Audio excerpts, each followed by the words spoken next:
Welcome back. Good to see you, folks. This is Soren, your chess friend. That's Sunday, 21st of May, almost 2 p.m. here in the UK.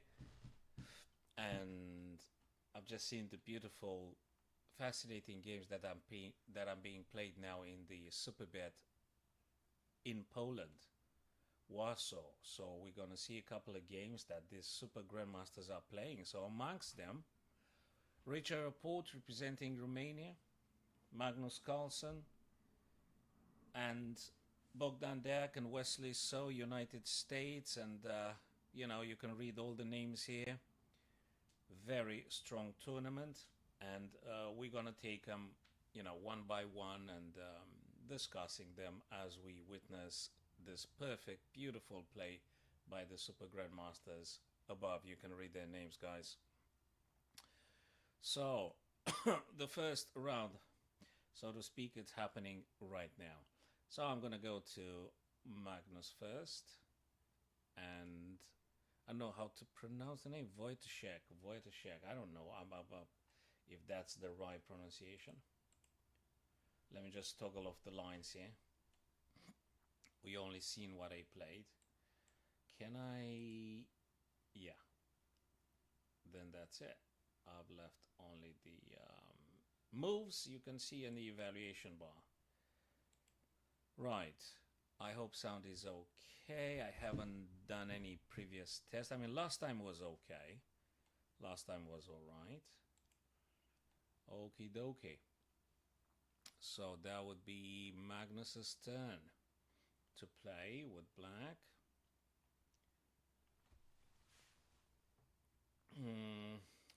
Hello, David. Good to see you, man. We are witnessing right now these fabulous games played in Poland right now, Warsaw. So we've got Magnus Carlsen playing Wojciech, a Polish grandmaster, and it is White's turn, and that's the position now. Looks like Wojciech is doing better positionally. The evaluation bar says that they're doing better. I reckon that the queen, the white queen, if you can imagine, this white queen, I think, would be most happiest here. But, it's easier said than done because you can't get the white queen so easily here. Plus, if you stop the connection in between the queen and the pawn, then the black knight just simply takes it straight away. So it's not that easy to actually get the queen on that particular square. It's not going to be that easy. So I reckon now Wojciech played the g3 to just making sure that there is no incoming knight and to stopping the queen from hitting along this diagonal. Now, I'm just curious, how are they going to manage in this position in which White's doing better? White is doing better here. Is Magnus going to lose this game? Gonna find out. Also, if White would be able to get rid of this pawn here, that would be awesome. This bishop has to play something, I guess. Where is the bishop gonna go? G2, H3. These are questions. These are questions. All sorts of questions here. What do you want to do? Where does the knight on f3 want to go in principle? Do they want to move over to e5? So many questions because there are a lot of tactics happening here. A lot of good tactics.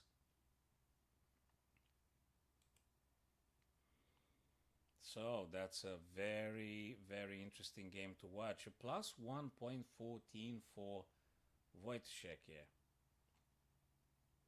So it's doing good. What did they play? Let me just, queen's pawn opening, d4, b5. That's a very interesting Polish defense by Magnus Carlsen playing in Poland. All right.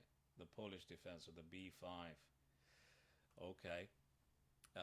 Nice one. So we're gonna come back to this game, guys. Let me go to another one. Richard Report. Oh, these both play representing Romania, Shevchenko, Kirill, and Richard Report. So these guys playing for Romania, both of them. And Richard actually is in the lead here. Very, very strong position here. Black is very cramped. This bishop is under threat, so obviously they had to move it. I mean, there are a lot of probably strong moves here. Even if you think about trading here, well, they just give you another super powerful knight. And this pawn probably wants to go forwards. I don't know about you guys. Yes, that's exactly what he played. Exactly what he played. So now I reckon probably we're going to look at this kind of ideas and the pawn advancing. Again, I know it's easier said than done. There you go. They just played it. As soon as I called it out, they just enacted. They just put it on because probably that's predictable to some extent. So they are super GMs, but now if it gets clearer, I guess they will be holding on to every single bit of advantage and capitalize on it. This guy is a passed pawn. The c5 pawn is a passed pawn, free pawn. You just want to push them forwards, in principle. So you want to push those guys forwards. And I don't know where the queen is going to go, but the rook would be happy. I mean, you know, just imagine the scenario with pawn c6 and then maybe rook b7. And then you're going to hit on the a7 twice and more pawns are going to drop. And although, I mean, if you look at black here, you can see they've got the pair of bishops. But what do they do? What does the pair of bishops do? And now Shevchenko just withdrawn the queen right at the very bottom, c8. That's a perfect invitation for white. Are they going to push the pawn? And guys, notice that if this pawn goes up, so to speak, the queen can grab another one here. I mean, wow. I mean, it's very strong position for Richard Report here. Very strong position. What do you think, David? You rooting for someone? So, hello there, guys, boys and girls, ladies and gents.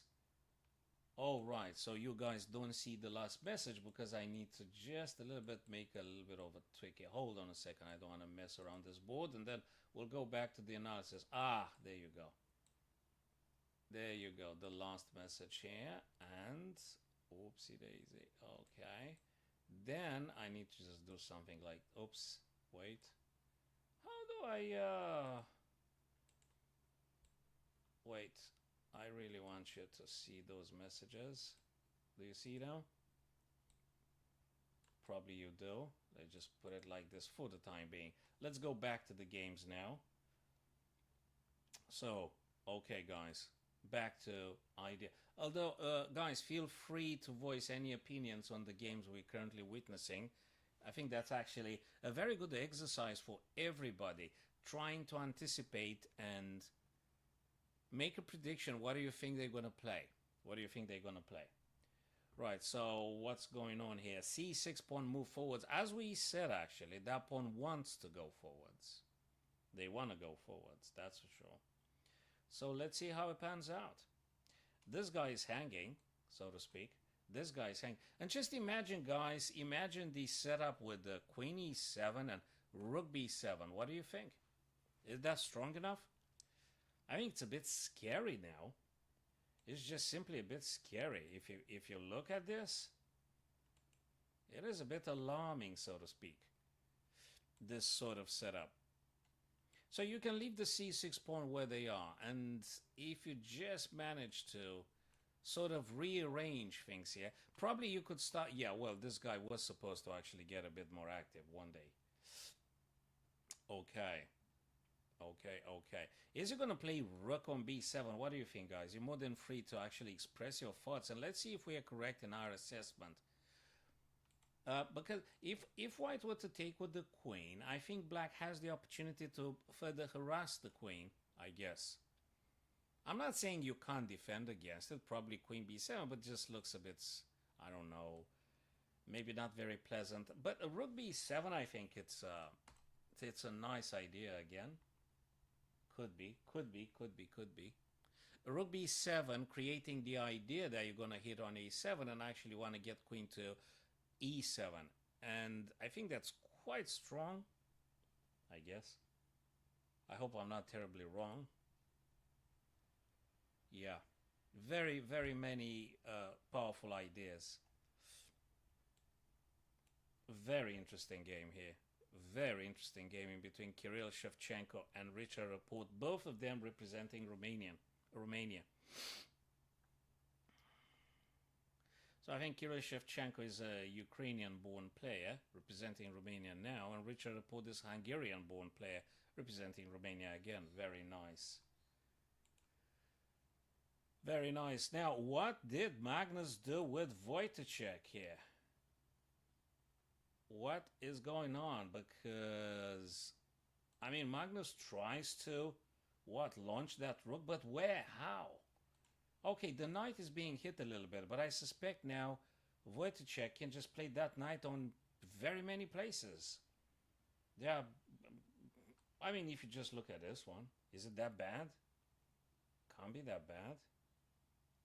What else can you go? I mean, let's just look at this. What here, here, here, or there? Well, not here because the queen looks after, but I guess you could play in so many on so many players. Not mentioning this one here, perhaps. Okay, that's to be debated. That's to be debated. No wonder now you're getting, you know, like in time crisis, because you are supposed to be thinking and taking the right decision.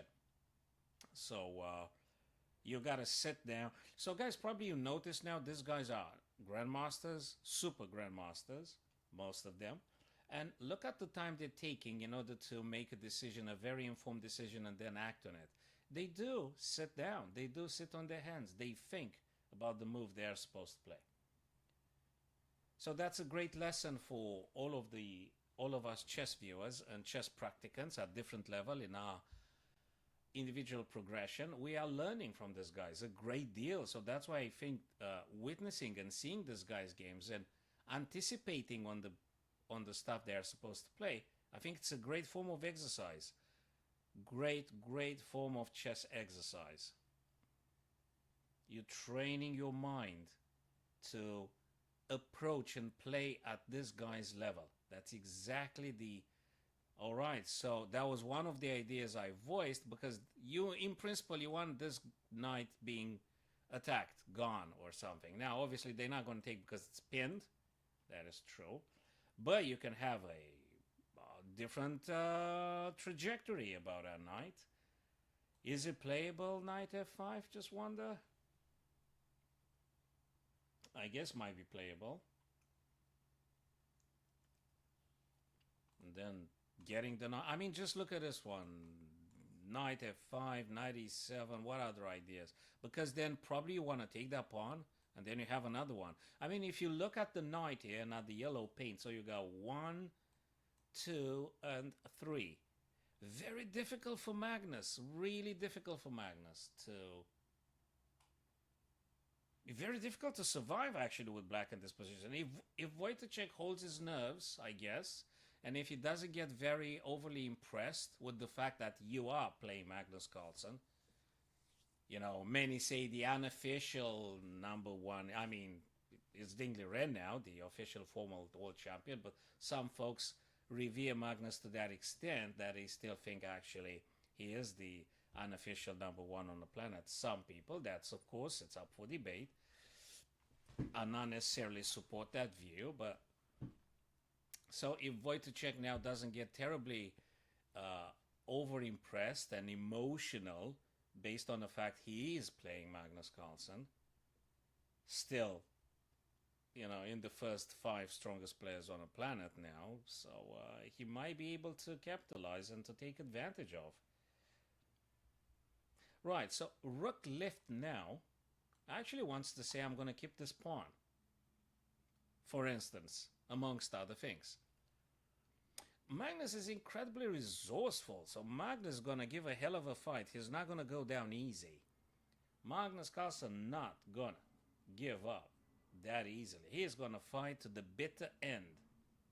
He's going to fight this game until the very end. What a treat for chess players on the planet now to be witnessing these guys playing. Let's go back and see some other guys. So, Richard Report has just won the game. Let me just... Aron Levonian and MVL, they drew. What happened here? Let me just go back. I think this Shevchenko just had enough. What was the thing? Because they moved quickly. And some of the ideas I speculated myself at some point. So I just... What is that? Right, so queen took on e7. I said about this. Queen took on e7. Rook attacks the queen. Queen retreats on d6 very nicely. So probably we're looking at this and we're looking at this. Pretty much unstoppable now, I'd say. But that doesn't mean nothing, does it? Rook to b7. Oh my god, this is so painful. When you take pawn takes and actually rook hits the queen defended by the bishop, and you've got a monster of a fork here, and takes. You gotta move, right? Apologize. Okay, rook took, pawn takes, queen takes, and now rook on c7 hitting the queen. I'm probably preparing all sorts of threats here, pretty much unstoppable. I guess even if there is a check here on the background, you're just gonna move over here and you can't get any checks, no nothing, and then, well, I suspect after this kind of ideas, you cannot prevent a checkmate on g7. Probably they're gonna give up very soon. Queen d5, he wanted to trade off queens. He refuted, he just refused the trade because actually the threat is here. And you simply can't do too much. No, come on. Queen e5. What a move. Knight to e6. This is just brilliant because knight e6 cuts off the queens. You don't have to trade because this is so much of a strong battery. So queen d6, not just that stops the queen's trading, but also attacks it 3 times g7. It's pretty much unstoppable. Check. Blocks. What an elegant finish here. Bishop c1, and you can't do nothing. You can't do nothing to stop a move like knight takes g7. And check, and I mean, this is a disaster. That's it. So rightfully so, Kirill Shevchenko just simply give up at this point in the game. Let's go back now and see what the other guy's doing. Round 1 here. So Wesley So, we didn't look at all at Wesley So and Bogdan Daniel. Wesley So representing the United States and Bogdan Daniel representing Romania. Anish Giri, Netherlands. Krzysztof Duda, also Poland. They playing in Warsaw, Poland. Poland's capital. Let's go back to Magnus and see how he's getting cooked here, right? Not a very good position for Magnus Carlsen here. Not a very good one. Let's see if... the problem now, ladies and gents, the problem now of Wojciech is the time. So Wojciech is under a minute. And we all know, more or less experienced chess players, and we all know how devastating the time can be for a chess player. Managing the time, I mean, so short, it always takes a toll in the quality of the moves you perform. So, very difficult. Let me read but actually, I don't, you know something, that's a good question. Let me go to the information. Hello, Steve. Good to see you, bud. Let me go to info, the Superbet, the players, format, single round robin. So they're gonna play once every other guy. The time control is for 5 minutes for the entire game with 2 seconds increment starting on 2 seconds increment. 5 minutes. The rapid portions of the time is 25 for the minute with the 10 seconds increment. So 10 seconds increment to 25 minutes, right? Do they play now the rapid or the blitz? I think they play the rapid. That would be 10 seconds? Sorry, I mean, I just started like 15 minutes ago. I don't know when exactly did they start. Let's go back to the game. We're gonna find out. We're gonna find out, guys. That will be a treat for us today, ladies and gents. Where is it? Did they... Whoa. Let me go back there. Let me go. Let me find out. I really want to have a look at this one here with Magnus and Wojciech. Whoa, look, exactly. Oh my God, how is Magnus going to survive this? Dudes, we've got a checkmate coming in a move. I think out of desperation, Magnus needs to push the D pawn? Or what do you want to do? Exactly, that's a desperate move. You got to push that pawn. Now, how is Wojciech gonna deal with this? How is he gonna do? Is he gonna play Rook C6?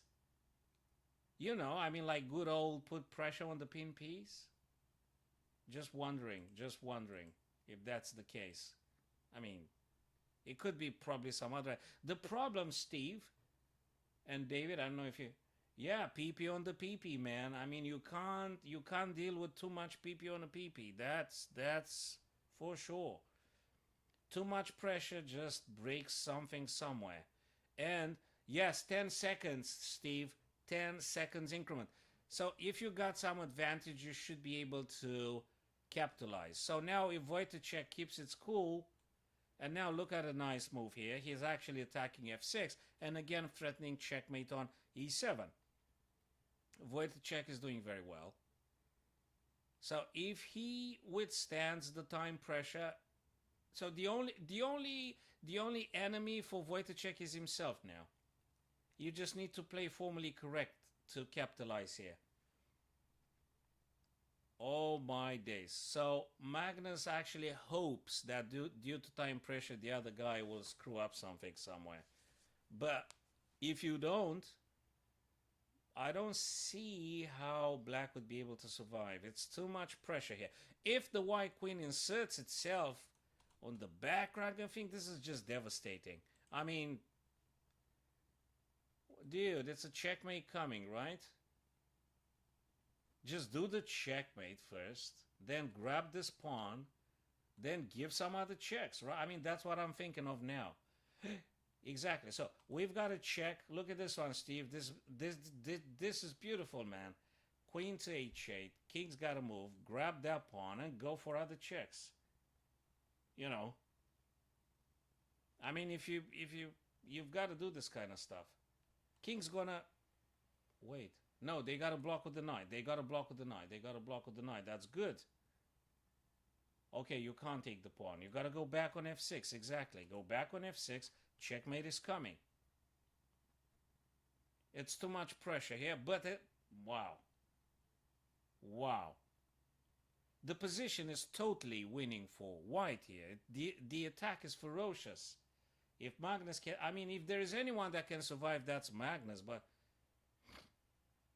this is absolutely nuts. Very nice. The knight is being pinned. Very nice now. Very nice. I reckon we're looking at this kind of ideas, amongst others ideas. I mean, this knight here will really pressurize the knight, and if this guy falls, then we've got a checkmate. Okay, Wojciech still needs to take decision. What is he going to do? Is he going to do knight g7? Exactly. I'm happy I'm able to predict to some extent some of this guy's moves. Steve, I would invite you to make the same prediction, mate. Oh, so Magnus resigned, people. He just resigned here. He had just resigned at this stage. He just resigned here. Oh boy, that's one way to start the super bet in Warsaw, Poland now. Magnus resigned. I don't know. That is definitely not very pleasant for former world champion Magnus Carlsen, still one of the greatest players. He just resigned. Boy, Wojciech must be happy and proud of himself right now. Can you imagine how thrilled he might be? Oh boy. Tough one for Magnus. Is he going to come back? We're going to find out. He's quite of a resilient player. So guys, we got two more out of this rapid, and then we're going to witness some blitzes crazy. Hey, Krzysztof Duda now did something to Anish Giri. The young grandmaster from Poland, the young Krzysztof Duda, must have done something to Anish Giri. Look at the eval bar. Again, the position is totally for whites. I suspect we're seeing a very nasty pin. I mean, look at this setup, Steve. I mean, also, I mean, this kind of ideas, right? Along these ideas, I reckon. Come on, Duda, you got to do it, bud. Yeah, he did play. He did play. Rook a7, king e8. Now, what are you going to do? Probably a check is... No, not a check, sorry. We got this kind of things, but this is just too much, I guess. He's going to play a knight. I don't know where. yet. I need more time to actually assess these things. Is he going to play a knight? Is he going to play a knight somewhere? I guess you want to go c6? Oh, he played the king?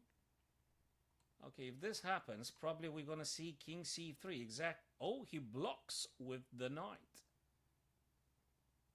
Okay, and then he's going to play king to c3. What a nice resilience, man. What a nice, I mean, what a resourceful guy. Dude, I already figured out. Fantastic. The knight here now defends the pawn.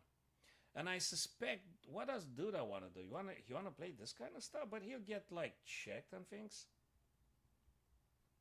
Okay, we're going to see about that. That's very, very, very interesting. Probably he also wants to do this kind of things. I mean, you want to go for the weaknesses, right? Well, this is not quite over. I mean, you got to play this one accurately. And the problem, Steve and my chess friends, the problem is, again, the time. The time is the killer. In chess, as in life, time is the main killer. So the beautiful advantage one could have acquired at some point, it could go out of the window because of the time issues. Okay, no more checks now. There's no more checks. Not at the minute. So now I think Duda can dedicate his rook to creating other threats, or maybe, no, pushing the pawn. He wants to push the pawn. I think he wants to push, that makes sense. You want to push the pawn, takes, and king to e5. Steve, is that correct? Rook a6. If rook a6, they're going to go perpetually. I think. Although, yeah, but then you subjected the king to various checks. So, I don't say rook a6 is bad. Don't get me wrong. I don't say rook a6 doesn't have virtues. But I just wonder if maybe getting the king closer. Also, you want to get the king maybe via this way and, you know. Yeah, exactly. Yeah, I've got this one correctly. I play like Duda, Krzysztof. Yeah, so, yeah, you want to get the king on e5. You do want to get king. Hey, you never know. Maybe I'm going to checkmate the guy. Just take on e5, go on d6. See what happens. I mean, black king has a problem, not the white king. You still go for... Well, it's not. Wait a minute. He's gonna have to drop the king back, right? There's no checkmate. What? Well, okay, no, that makes sense.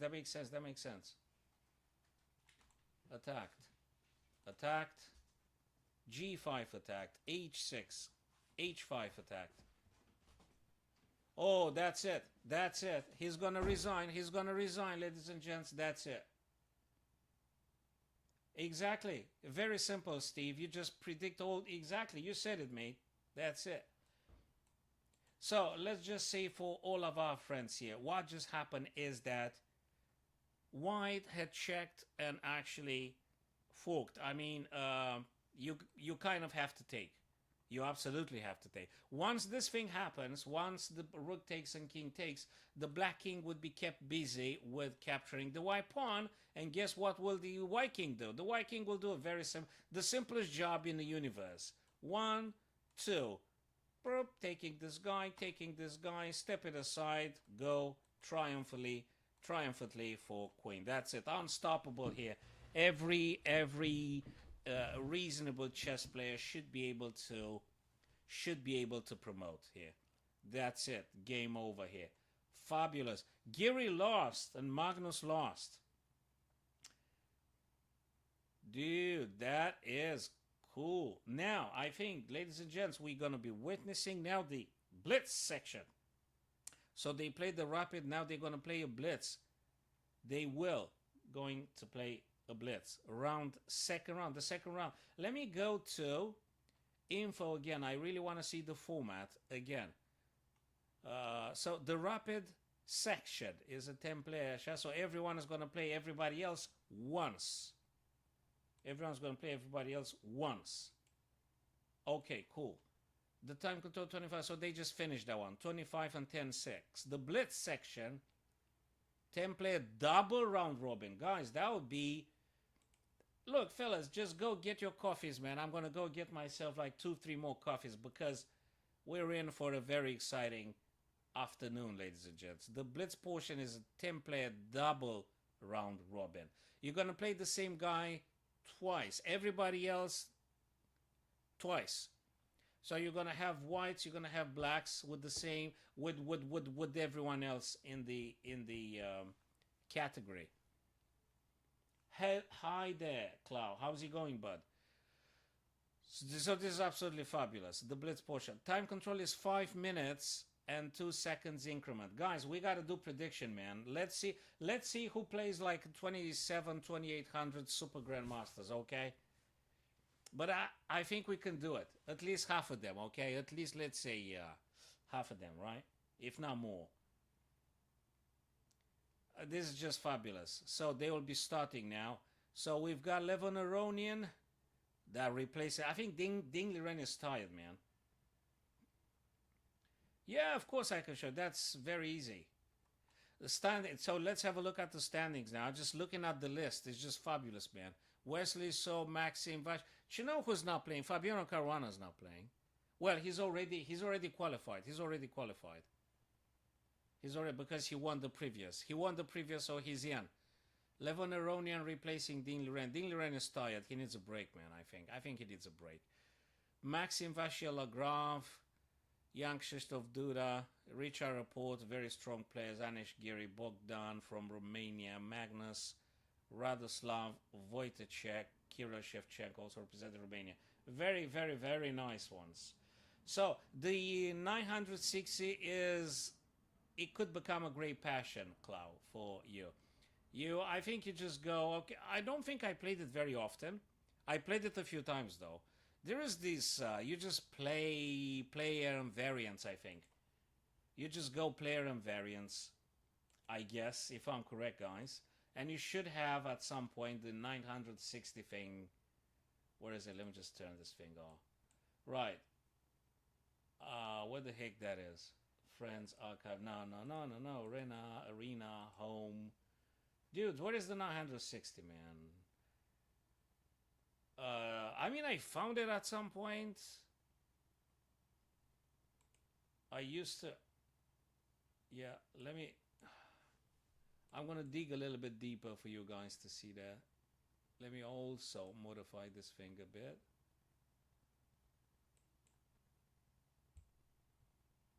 Oh, what am I doing? I think I need to go the other way. Let me... No. You've got to see those messages. So I've got to cut off differently. Sorry, I just tried to rearrange the chat thing here. And then I'm going to go and check the standings.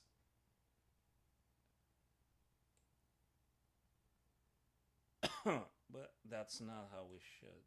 Wait a second. Oh, you still can't read that one because that's the old message, actually. Okay, let me try and take it from above a bit, but that's not. Okay, maybe if I just... Yeah, I need to deal with this one. Have I blocked? Have I locked something? Okay.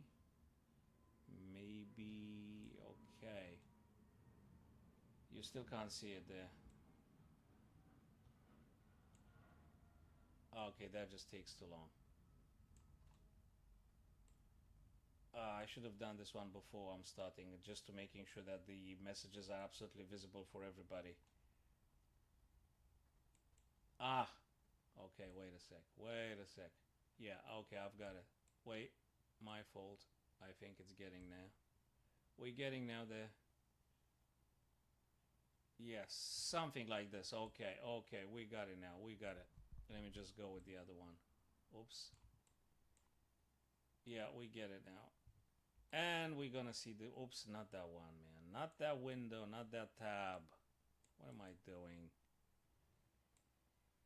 Okay, you know, that's it. You guys can see the last message now. Okay, cool. Leave it like this. Let's go back. Let's see the standings first, and then we're going to investigate the 961 that our friend said about. Let me go back to our game. Let me close. What's this tab here? The Bing stuff. I don't use that tab. Close the window. Come on, I don't use it. Right, let's go back to watch and what is it? Grand Chess Tour Superbet Poland. Right, games. I think well they have a short break, don't they? And they should be starting any minute now. I don't know, 5-10 minutes in between the rounds, people. They will be playing the same day. So we're gonna see a blitz now. Everyone playing somebody else with both colors. So that's a delightment. That's a delightment. Double round robin. So the rapid was single round robin. So Clau, I think Steve just answered variant and then common, or type in search for variants for 960. Clau, I don't know if you're there. We've got an answer from Steve, who was kind enough to guide us through the maze. Well, not that big of a maze, but anyway. So we've got, you found it. So how did you find, so where is it? Variant. Yeah, we thank you, Steve, for that one, man. So we got 4 player variants, and then you said we go to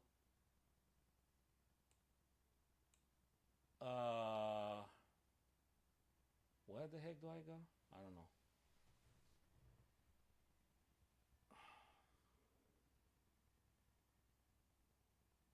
Variants news, 4 players game, 2 players game. More. Okay, where is the more? Sorry, I don't find a single button here.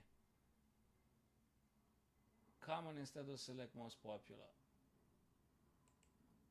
More. More. We got all sorts of craziness here. Chaturanga Gothic chess. What's that thing? I don't do that. Common. Ah, yes, Steve. Thank you, mate. Yes, common somewhere in the home, and you've got a common chess 960 title starting opening.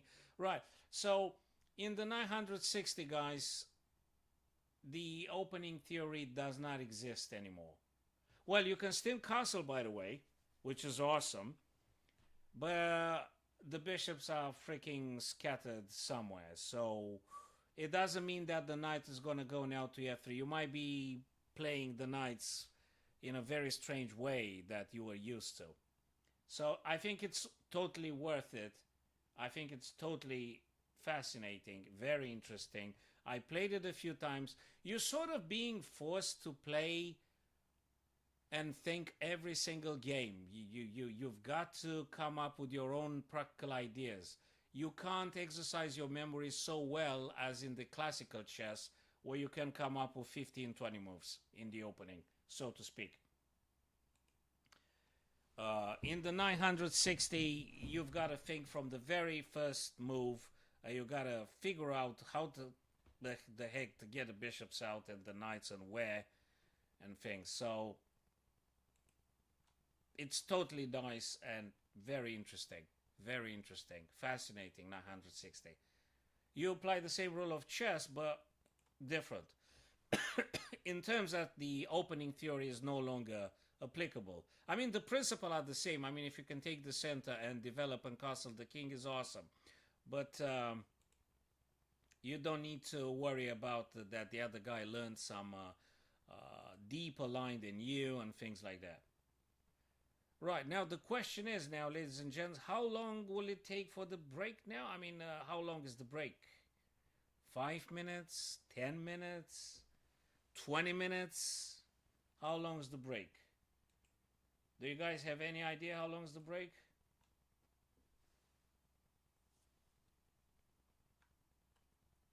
Just waiting for these guys to start. Let's take another sip of coffee.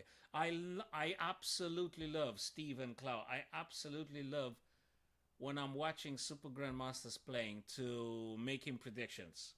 I love to make predictions. Because actually I like to challenge myself to try and think as these guys think. And I think that's the most important, because You want, in principle and in theory, you really want to think like these super high ranked players. That, I mean, that's why you play the game. You don't. I mean, you play the game because you love it. It's a form of art. It's absolutely spectacular, exhilarating, challenging, whatever, and so forth.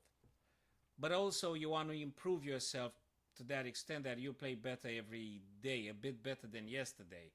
So that's one form of exercise, forcing your thinking to seeing stuff like a super grandmaster sees, the chessboard. So that's a very good form of exercise. Amongst others, amongst solving puzzles every day, routine puzzles.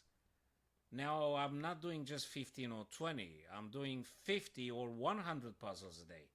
So I'd recommend you, if you have the time and the pleasure, when you're having half an hour for yourselves, or maybe more, depends on, whatever you guys do, or other commitments you might be having in your social, economic, professional lives. You could do 50 puzzles, 100 puzzles, you see. So I think you should do as many as possible. Of course, coupled up with the learning the openings that you want to play and apply, just memorizing and learning and understanding. And I think that's where Chessable comes into a play, guys. So before these guys I'll be starting, man, there is something here. But probably you do know, Steve, Clow, you probably do know, guys. There is the Aim Chess is also absolutely sweet. It's very, very nice and sweet. But Chessable courses are freaking phenomenal. You got free 5 or 6 slots. So even if you haven't paid for the pro profile on Chessable, you definitely have 6 slots. And boy, you could do many. I mean, look, I've gotten Chess Fundamentals by Capablanca, written by the man himself. I've got a short and sweet How Magnus Plays the Sicilian Dragon Sicilian by Anish Giri. I mean, come on, it's just some very good stuff everywhere, and you just go on it when you want to learn. And you've got this gorgeous here. You've got also explanatory text on Chessable. I mean, come on, it's the best time to be alive as a chess student, player, teacher, whatever you want to call it. So it's the best time. And I think now we've got the strongest chess players, grandmasters, and players in history, exactly because of the technological boost. Most of us have access to internet, and that's it. You've got the free stuff on Chessable, 5-6 slots, and you got 5-6 courses for free, and they explaining. And that's just the first stage. So that's the first take, superficial take. So you don't have to pay for this one. But if you want to get into depth, you can even buy courses. Go figure. I mean, even if you were to do at this stage for the club level, you're still going to be learning a great deal of stuff, you see. So it's a great time to be alive as a chess student, teacher, chess lover. I think it's the best. Plus, you're going to see these guys playing right now. Just imagine you could have seen Alekhine or Capablanca when they played, in the 1920s, whatever the time was then. And I mean, it's just fabulous. You're going to see now the super grandmasters playing, versing one another. Absolutely superb. Oh, you don't see? Oh, yeah, you do. I was worrying you're not seeing the stuff here. So, if you combine the puzzles, people, with the Chessable, and then you go to virtually any opening explorer, but probably you know that already, Stephen Clow. It's just, that's it. It's all you need. It's all you need, really. Puzzles, opening explorers, understanding the lines in the Chessable. We've got a ton of videos on YouTube, tons and tons of videos, video content on chess.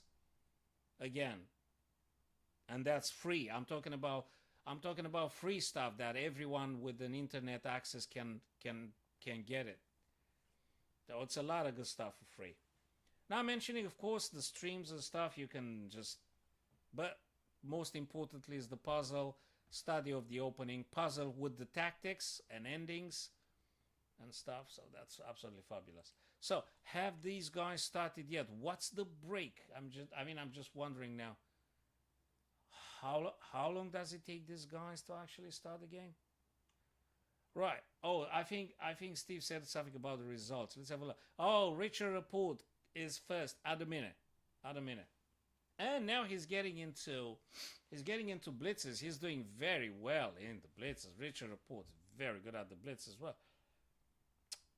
Radoslav Wojtacek second. For now, it's not finished. It's not finished. Not finished.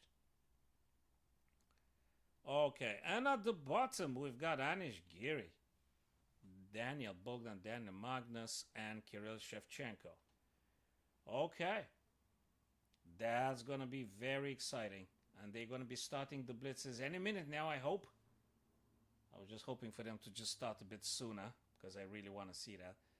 Klaus, Steve, guys, is the sound acceptable? Do you guys hear me loud and clear? Or should I increase the volume a little bit? Or should I get the mic closer? Or thanks for confirming, Cloud, if the sound is okay. Thanks very much, mate. So yeah, guys, this is the results. But anyway, we've got actually 2 more blitzes now. They would be playing everybody else twice, if I understood correctly. It's a double round robin now. Blitz, 5 minutes and 3 seconds increment. So, quite exciting. Very exciting. They haven't started yet. Okay. I wonder when. Do they say something? Schedule. Oh, they say round 2 live. And around 3. Okay. Well, the third round starts at 4 p.m. GMT, plus 1, so 5.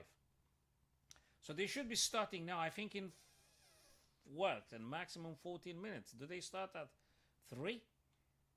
I don't know. It says like it's live. Well, they are about to start anyway. They are about to start. GMT plus 1.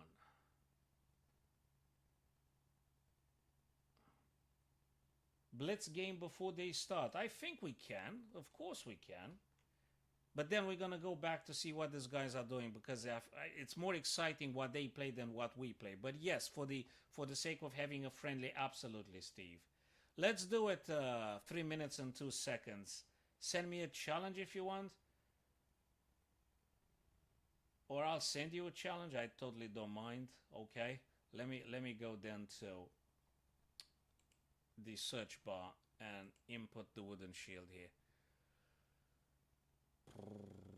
Friends, I don't know, are we friends or not? Well, it won't matter. I mean, if you want to send me a friend request, where do I go? I go to social, to members, right? More, or just type in here. Oopsie daisy.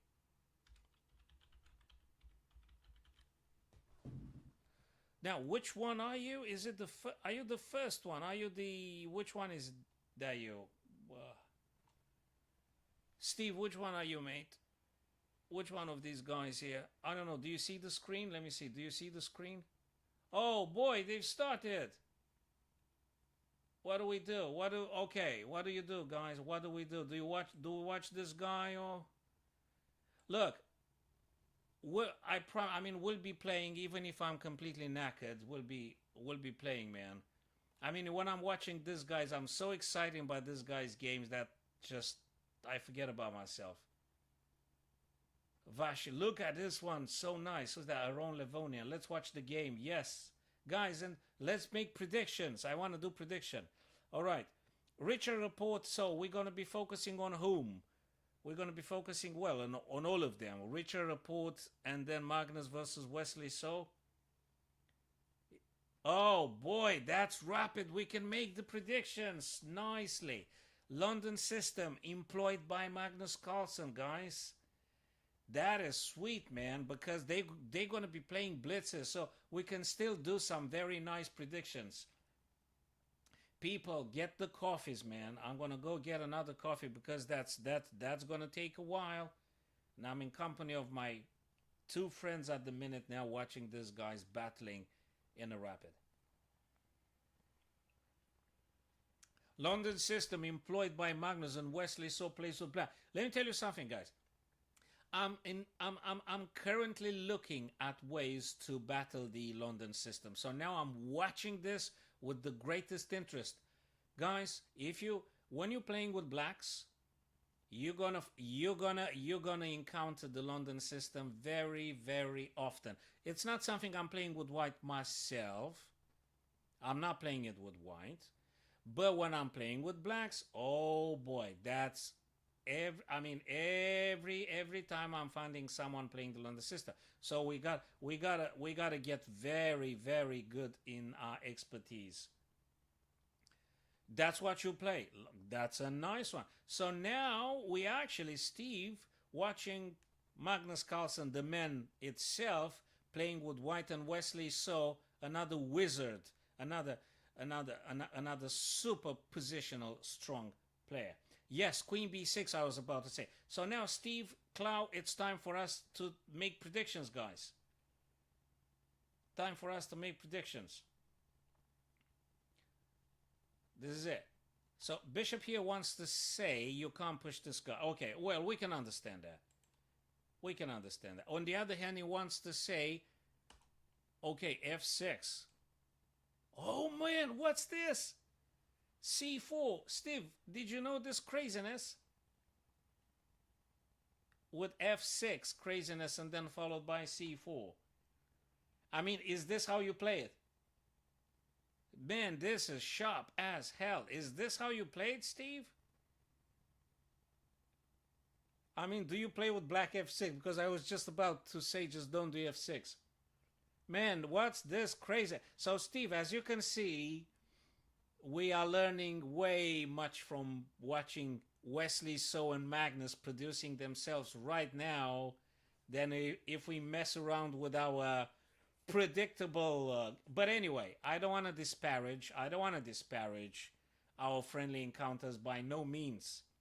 But what I want to say is that we are learning from this thing, which I have to say comes out of shock for me. I mean, F6 might have some understanding, but then C4, man. Exactly. Well, we're talking about Magnus Carlsen and Wesley, so these guys do not freak around. These guys do not freak around with this kind of things. They are masters in their field, and dudes, I mean, I don't know when I've seen this thing happening before with the F6 being played and then with C4.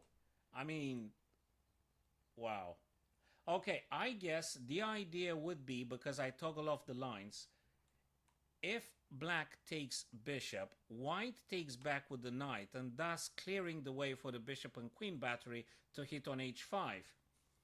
Do you guys agree with me at this point? You reckon that might be the purpose of this positional sacrifice, tactical positional sacrifice, because you take your stuff back, and actually that's quite something.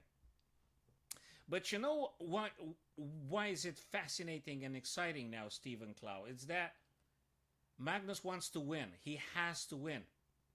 He's at the bottom of the tournament now, the bottom of the standings. He's got to win.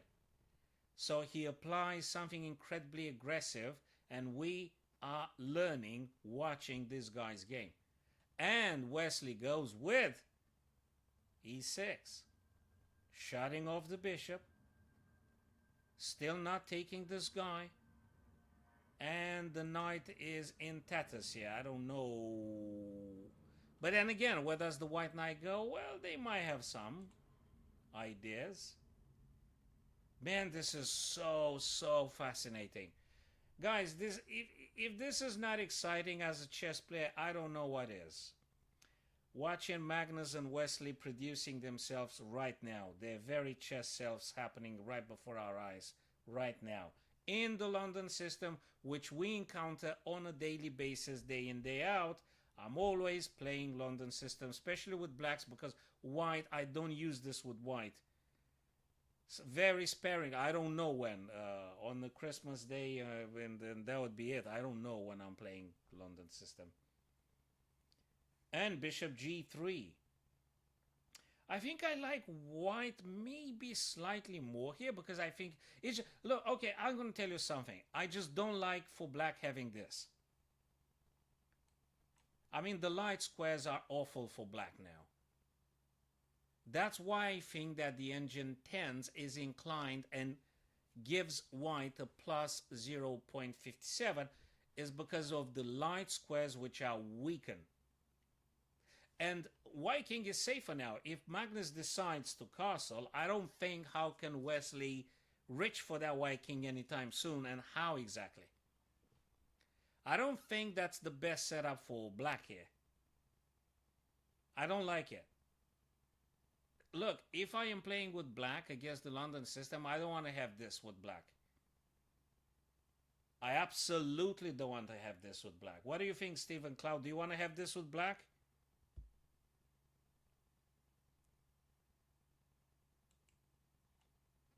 No way, no way, Jose. That's not the way. It feels very difficult to withhold this position. Exactly, Cloud. Very difficult, mate. I mean, where do you get the Black Knight? By the way, where do you get the Black Knight? Where do you move it? Okay, this bishop on c8, I reckon it has some ability, okay? You might be able to play some stuff with him. Including g4, maybe. I mean, you could do stuff, okay, with the bishop. I get it. This dark square bishop can play d6, opposing this guy here. Okay, I'll give you that. That's cool. What do you do with the knight here? Where does that go? I don't know. Oh, you can't hear me from the right side of your headphone. Dude. I'm just going to try and press some buttons here. Oopsie daisy. Input. Do you hear it now on the right side? Do you hear it now? Because now I'm just pressing a mono stereo button on the audio mixer.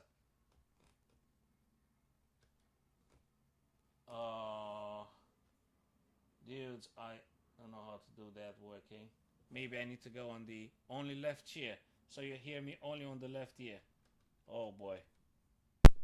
What about now? Still left ear?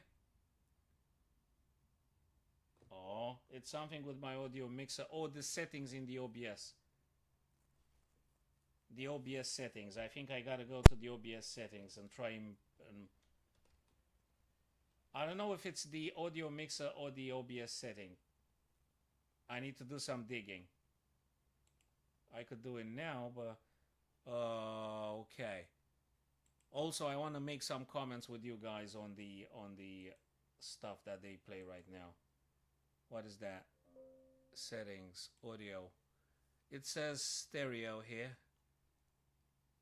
Okay. Okay. It's the stereo, so you still hear it on the left ear. Okay, I'm gonna think about this one, or if you got any other ideas, I'm more than happy to apply them. In the meantime, I'll just try to make some additional comments on the things here. So I was saying, how did they solve that knight thing? Let me just go there. Okay, so he just took on g3. He took on g3. Nice, so to speak. So the knight is no longer peripheral. What I think it doesn't look very comfortable for black again is the light squares. So I reckon, will black do castle long? Is black gonna do long castling? I don't know.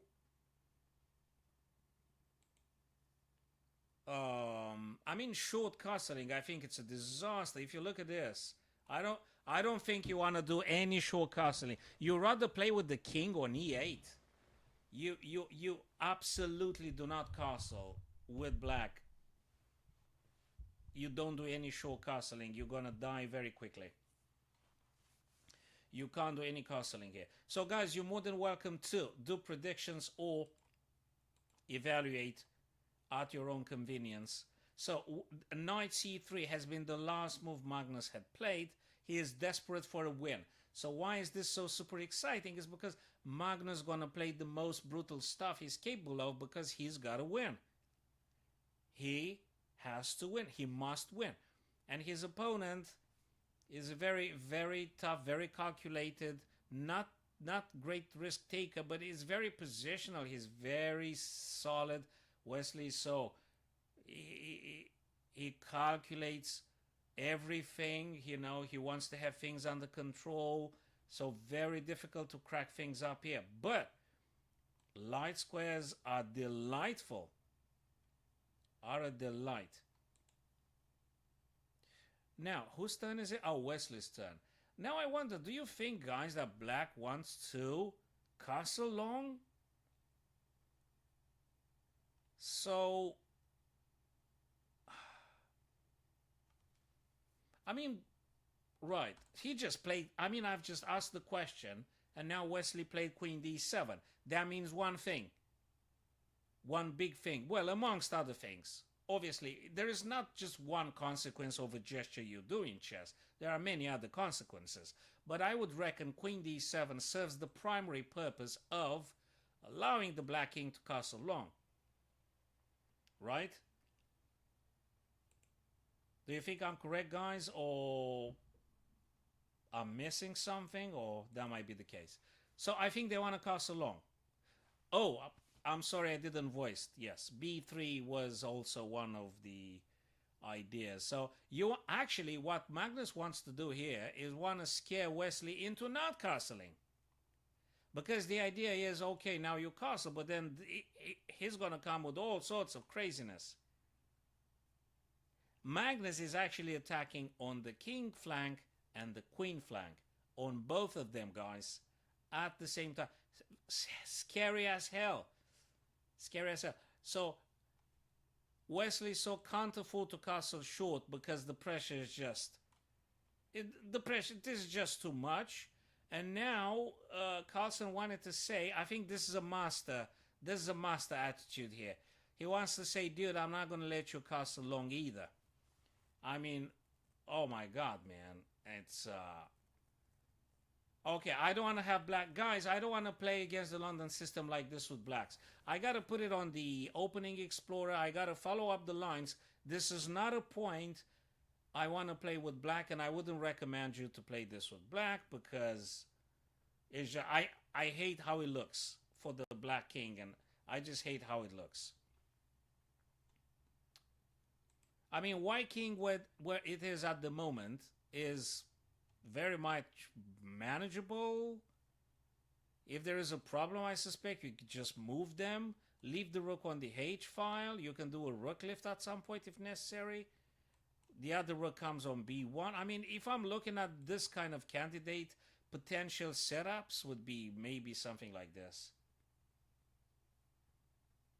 I don't know what. Yeah, okay. So, goodbye long castling for Wesley. So, he just played rook A to C.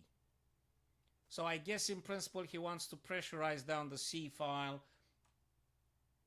But I don't know how exactly, not now, because obviously knight will jump and make a lot of hits here. So you can't get a queen on C7, obviously. Unless I'm missing a ton of stuff, which is probably. But you know what I don't like about a queen? It's on the same diagonal with the king. Oopsie daisy, wait a sec. Let me just do some yellow paint here. Look at this. I don't want to have this with blacks. I don't know about you, ladies and gents, boys and girls. I don't want to have this with black. I don't want to. I don't like it. Because I have to worry about very many things.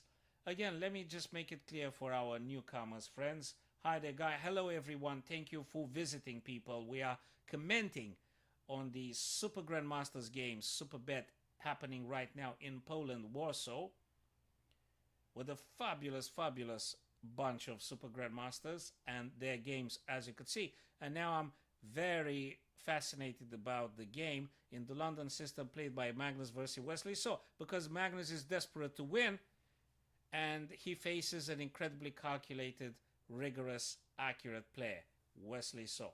So I really want to learn from it.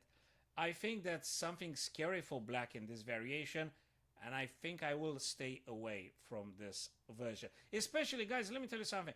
F-pawn is something that I do not play myself. With some super rare exception, I think, I don't know, 1 in a million. I don't even remember when it was last time I pushed the F-pawn. I don't push the F-pawn with black. I don't push the F-pawn with white unless I'm playing the King's Gambit. Other than that, no.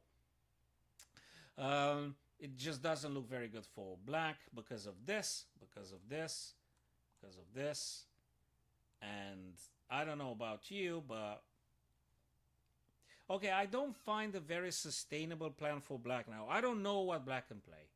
Probably he will be playing something like waiting moves. He'll be developing the bishop. He'll develop the bishop. I don't know where as of now. I don't know where. Maybe d6 and then b8? I don't know. e7, d6, that takes time. That takes time. So, after you played the bishop, so I'm talking about Wesley's perspective. After you played that bishop, is it maybe king wants to move on e7? And then that's how you realize the rook's connection. Okay, and then you're going to play it like this. You're going to put the bishops in front of the king, move the king to e7, and you connect the rooks. And you're going to play it in this fashion. Is this the move? Maybe. If he plays bishop d6, it's because maybe he wants to play king on e7. Bishop on d6, on the other hand, will be targeted by the knight, which probably then bishop can drop on b8. Maybe. Maybe. I mean, do you guys think that's reasonable enough? Or, I mean, I don't think black has too many options. Really. What do you think, guys? Let me know any thought you might be having about the future evolution of this game in the London system that Magnus plays against Wesley. Feel free to voice your opinions, my chess friends. I'm definitely very much interested in this. And I'm super happy because they will be playing also Blitz. And I'll drink more coffee. Way more.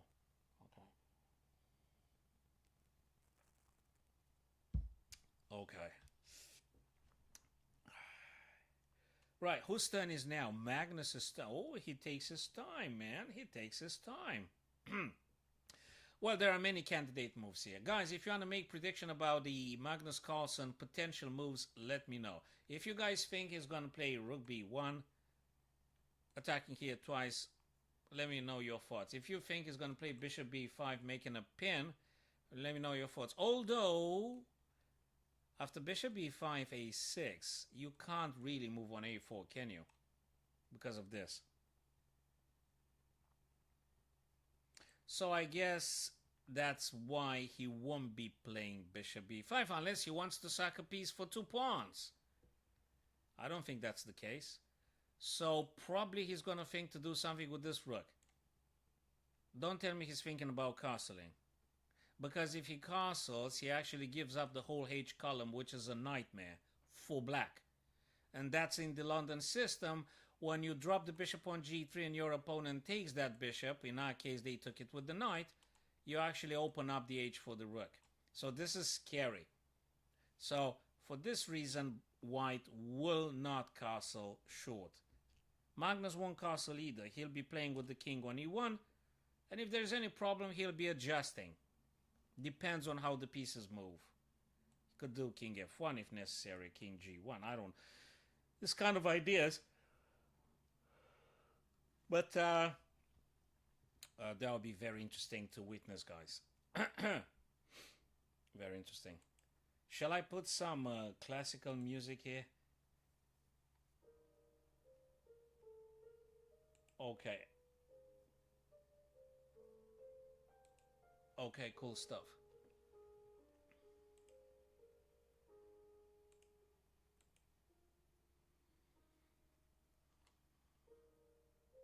So he takes his time, Magnus here. I wonder what is he cooking? What's going on in his mind? I'm very curious. Is he coming with totally guys? Let's make a prediction. What do you think Magnus gonna play next, Steve and Clow? What do you think he's gonna play next? Is he gonna play the rook? I mean, I would say that the rook makes a lot of sense. You wanna push that rook in the game, right?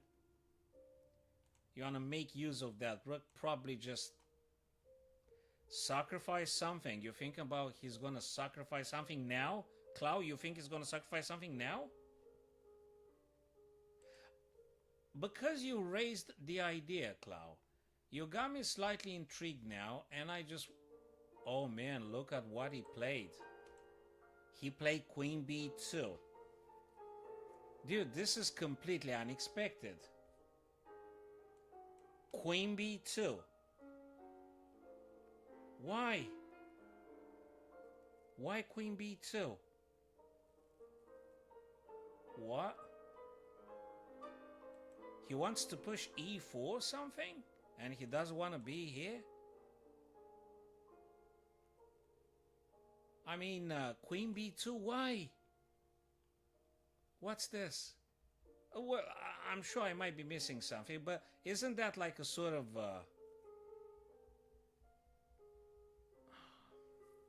That's strange. I thought he was... I mean, it made sense to just play rook either to B or C. Queen B2. Okay, he doesn't want to commit the rook just yet. He doesn't want to commit the rook anywhere. For now. I mean, it looks like a waiting move. Right now, the eval bar gives plus 0.28. I mean, I thought he wants to win the game. I thought he wants to win the game. I mean, he wants to press for the attack. That's what I thought. That Queen B2 gives Wesley initiative and stuff, you see.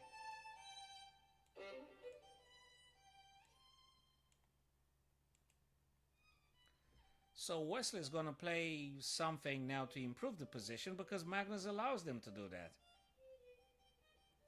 Okay, is this that kind of super dangerous move that looks like super uneventful, but actually it's incredibly dangerous? Queen B2. Steve, do you see what's behind this move, man? What's this Queen B2 thing?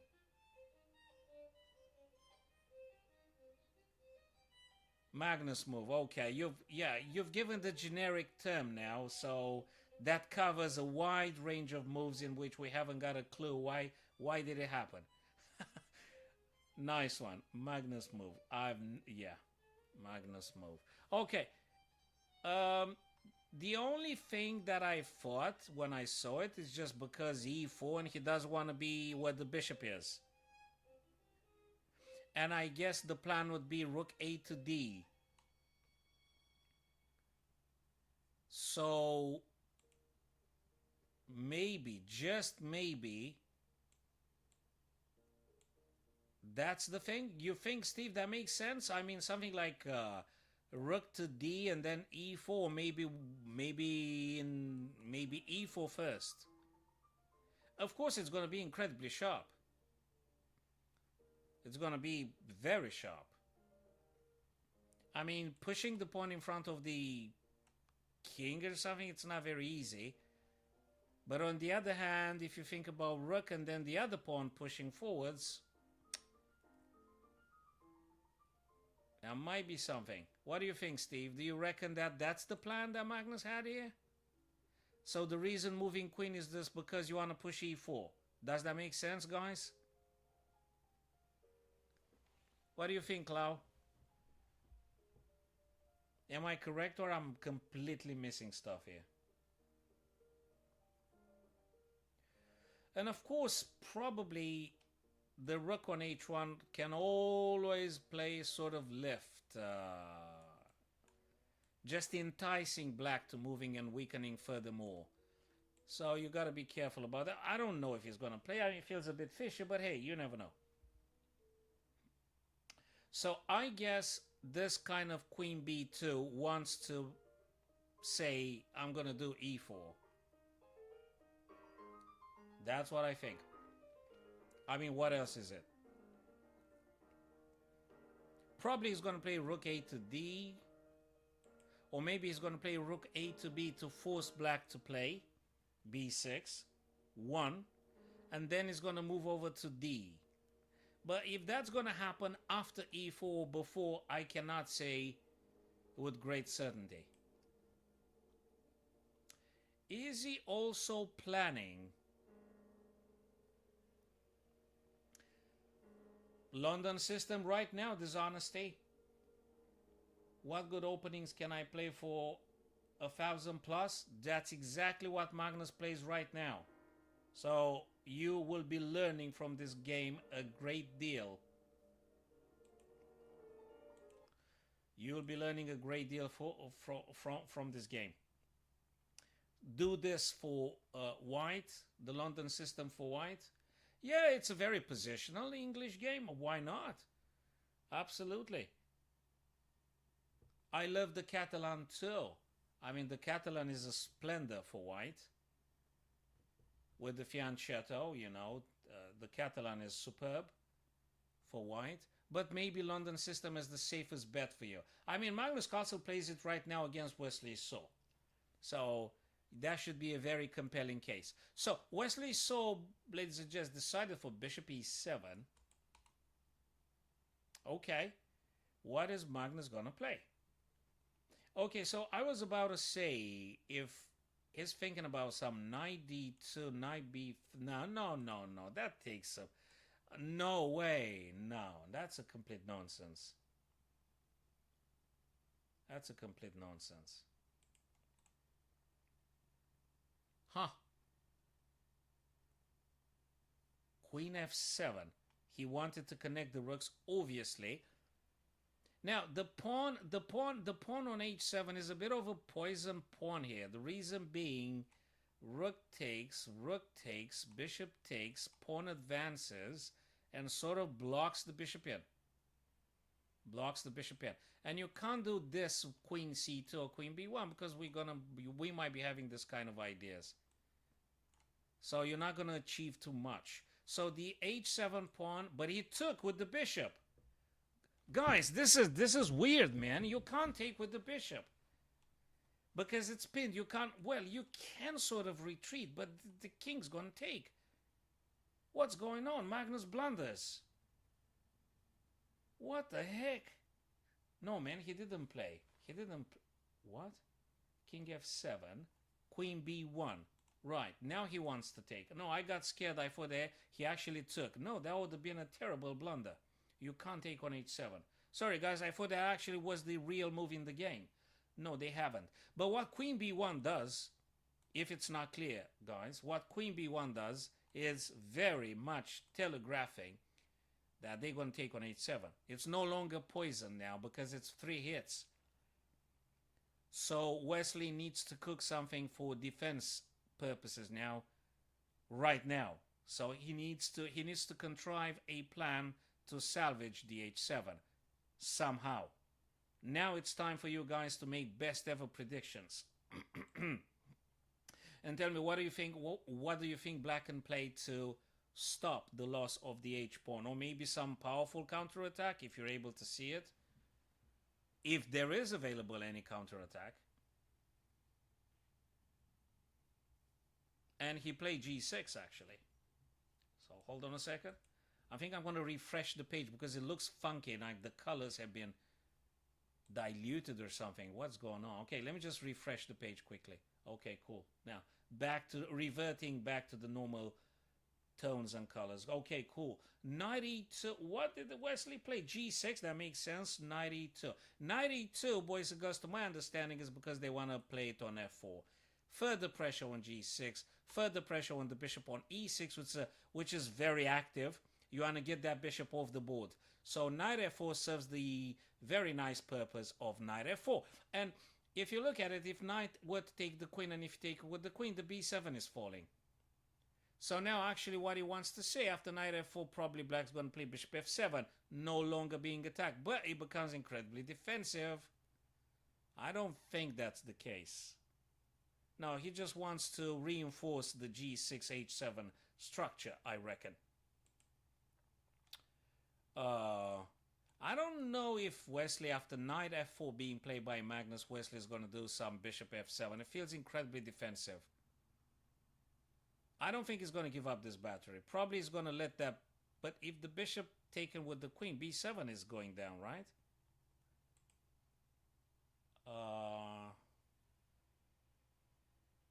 Well, that's something to spend a couple of good minutes. He did play bishop f7. And Magnus Carlsen, dudes. Magnus had just castle short. Okay, he gave up the H column. He castled the king. Now probably he's gonna focus on targeting this guy. But he needs a couple of tempos to rearrange things here. Okay, that's a pin, but probably after e6 the pin's gonna be broken, or you go e4, let them push one more time, and then bishop e3. Is that playable? I think it's playable. I think it's playable. So guys, all the openings are good, so to speak. Well, maybe not the England gambit. I think that's the worst possible opening. Just don't do that for black, so don't do this. Other than that, I think all the openings are very decent once you get to practice them and get a solid experience, and you deepen the lines. And if you're feeling comfortable from a personal point of view, your character, your temperament, your personality will be more prone to be practicing some openings rather than others. You might be a very happy French player, or you might be hating it because you don't have space and your bishop on c8 is awfully inactive. So, but some people thrive in the French defense. Anish Giri has some wonderful courses on Chessable. Even for free, you can get the short and sweet with Anish Giri about the French defense, that is. So now let's go back to this superb game in the London system. For those of you dishonest, you said for white, there you go, for white, play the London system. Magnus plays it right now. You see, if he's going to win it or not, I don't know. No one knows. And at this stage, the evaluation bar gives a meager minus 0.35. So, you see, it's still up for debate. It doesn't mean still nothing in terms of very, very clearly who's going to win or not. Okay, I think it's getting hot now.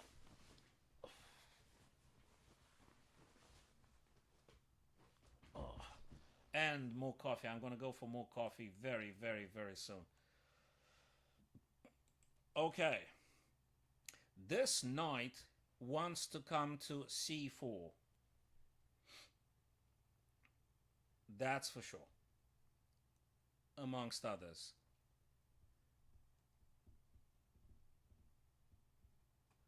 But now Wesley needs to think if he wants to capture here or keep the status quo, or just play knight c4. Knight c4 would also attack twice on a3 combined with the bishop on e7. That might be another idea. But you gotta tread carefully with these things. Knight c4 is very, very enticing.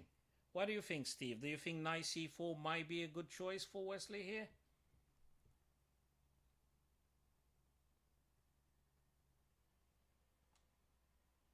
Or is some tactics that lose? Let me see. Takes and takes and takes and takes. I think it's relatively safe. That's okay, Steve. Go get a coffee. Get 2 coffees for you, man. And don't forget to cook your wife's dinner. Oh, it's too early now. Oh, okay. Okay, so you can sit down with your coffees. Okay.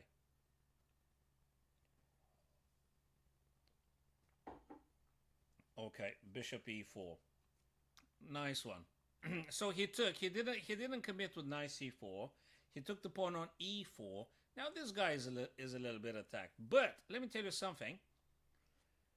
From my end here, if you do some b6, because there is no dark square bishop, that knight can just stay there. Because the knight on a5, although looks incredibly traditionally unhappy to get the knight on the rim, I think in this particular position here, this knight serves as an excellent supporter for any bishop incoming down the board at some point, or for him himself to be coming. So that's the very reason Magnus pushed the pawn on d5, because he wants to stop any knights incoming on the c4 b3 squares. That's the reason. So Magnus pushed, blocked off, shut off the bishop, so there is no more knight coming into play via b3 or c4. That's exactly right. Let's see.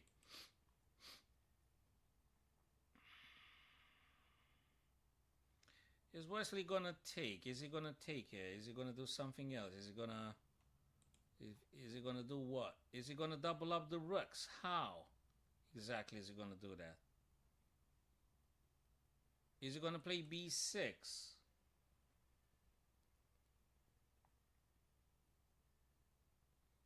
Is he gonna play the other rook over to e?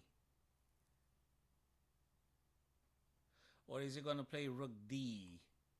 I mean, rook on, okay, knight c4. I think c4 is a very, very happy square. And I guess if there is any problem, you could always play b5. b5, a6. Yeah, of course, Magnus probably going to try to undermine with a4. But hey, I think it's playable. I think it's just playable.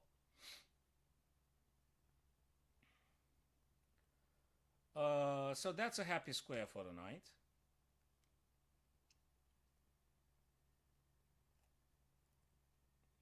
This guy is sort of hanging, right? Well, I know that if bishop were to take bishop takes, queen takes, we have this kind of problems here. So that is why, in my understanding, Wesley didn't take previously the pawn on d5. You guys can correct me, or you can tell me your thoughts if you think I'm wrong or I missed something. You're more than welcome. So I guess that was the reason. You need not be super greedy always. You got to be very careful, because after bishop and queen, white can get the rooks, and that's quite terrifying, attacking that queen.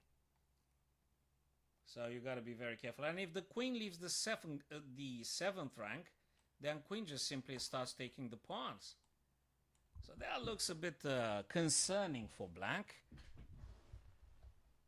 So that is, Wesley didn't even take. Wesley didn't even take. You can't take. You cannot.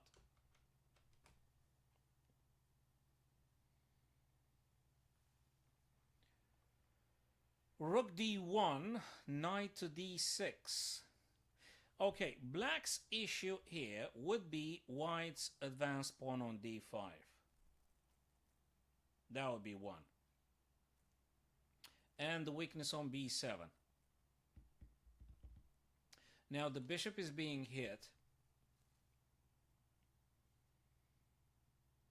by Wesley.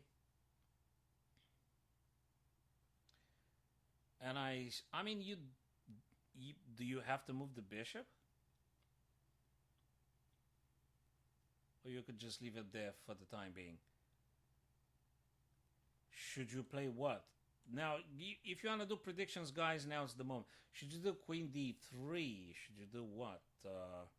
Queen d3, knight. No, that's sort of a lazy move, queen d3. I mean, you want to connect the rooks, right? So that's what I thought, that queen d3, maybe we'll get the rooks together.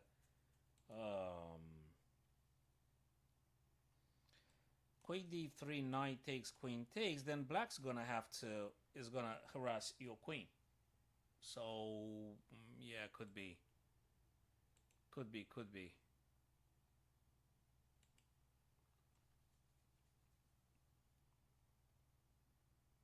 3, 5. Okay, same number of pawns, equally material, so to speak. The eval bar gives us a very blunt 0.00. So now it starts to heading towards a draw. I don't know if it's going to be a draw, but if they keep trading stuff. So I guess the only plan now for Magnus is to try to having that pawn advancing and being supported and things. So this is the pawn. This is the pawn, the scariest pawn now on the board is this d5 white pawn. This is the scariest and the most problematic pawn. Whoa, Magnus moves. Steve, did you see that? Did you see that, Steve? I'm not sure how infallible that is. The engine doesn't necessarily favor it, but it's definitely having a psychological effect because, ladies and gents, the chess is highly, highly, highly emotional, or they say it psychological, because you play a move which, though may not be the most accurate choice in that circumstance, but it serves an emotional purpose of instilling fear in your opponent's mind. And the e5 plays a fork, and question is, after pawn takes knight, you're gonna take attacking the knight. Knight's gonna take. You're gonna take, and I don't see a very big follow-up here. So let me just have another look at it.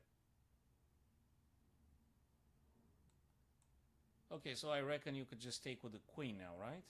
Or the king. With the king to keep double attack on the bishop.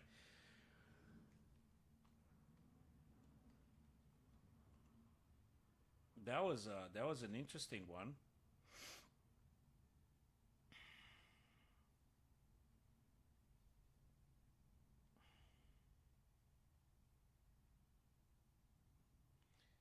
Is it going to drop the bishop on f3?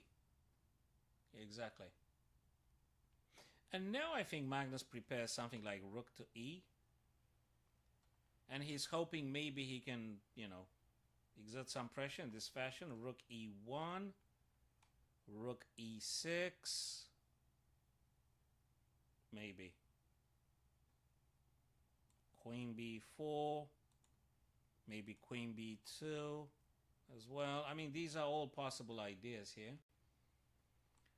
Rook e1, queen b4, maybe. And what happens? Bishop f3. That makes sense. I mean, the engine doesn't really get very excited. It looks like Wesley sort of lost like 50 units of in the evaluation bar, because probably engine wanted something else, considered more active. Yeah, queen b4 had been speculated. That's what we said previously. Queen b4, and I reckon then he wants to play rook e here, right?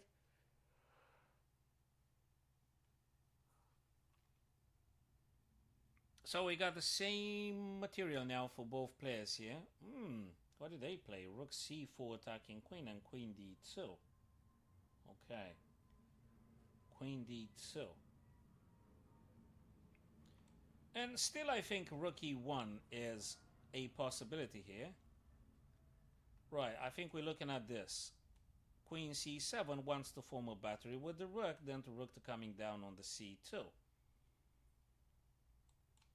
So that might be the short-term plan here for white. Then the queen has to relocate itself. I don't know, is Wesley inclined to play some perpetual? If queen d3, what are you going to do? You're going to play again? I mean, where is the white queen going to go? You don't have too many options here. Unless you want to go a2 or something, but that's very defensive. That is very defensive.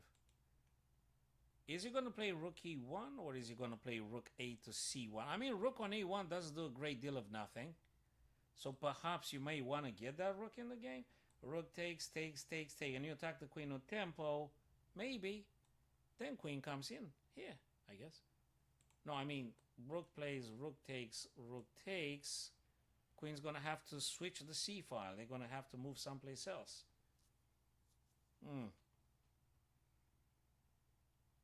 I mean, rook c2 is bound to happen. So if you want to stop that, I think rook c1 is the choice, I guess. Just let me know, guys, if you think otherwise.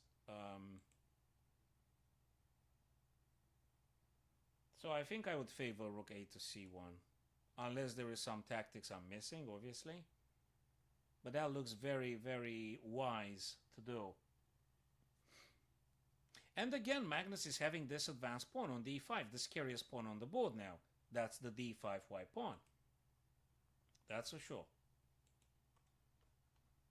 So rook AC, that's what I think I would consider. Now, Magnus is on 9 minutes 20 something seconds, almost double Wesley So's time. So he's doing better on time, Magnus. The position is very viable. Okay, he pushed the pawn. That's an interesting one. So rook c2 is coming now.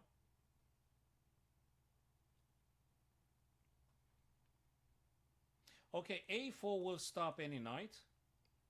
And I guess after rook c2, he can also play what? Queen to b4?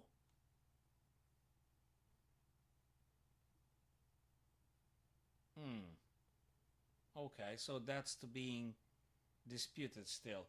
Well, definitely a4 takes the knight b5. That's sort of obvious. What is white queen going to do after black rook c2?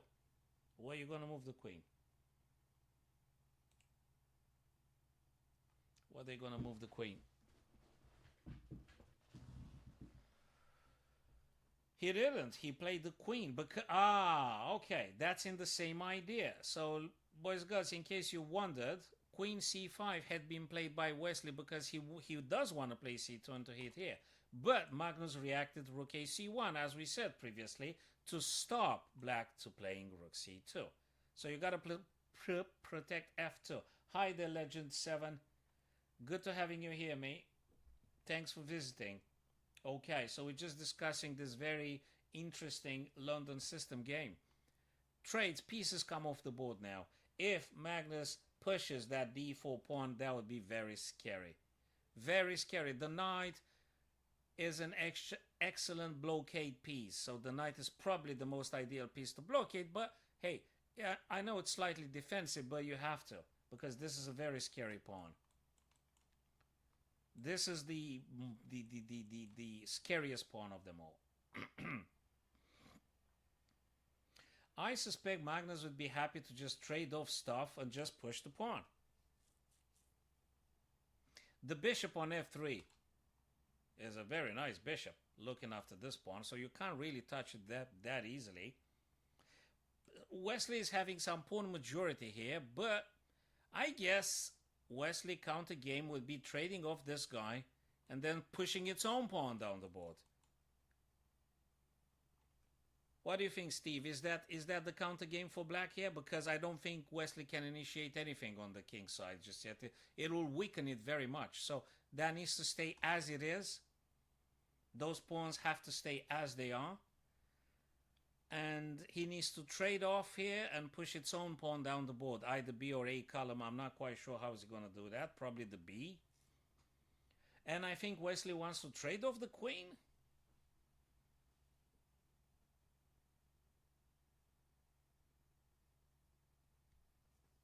We'll see about that. So he gave up the E column. He gave up the E column. He moved the rook on the C file together with the queen. Okay. Oh, he wants to play queen c3. He wants to play queen c3. I've got it now.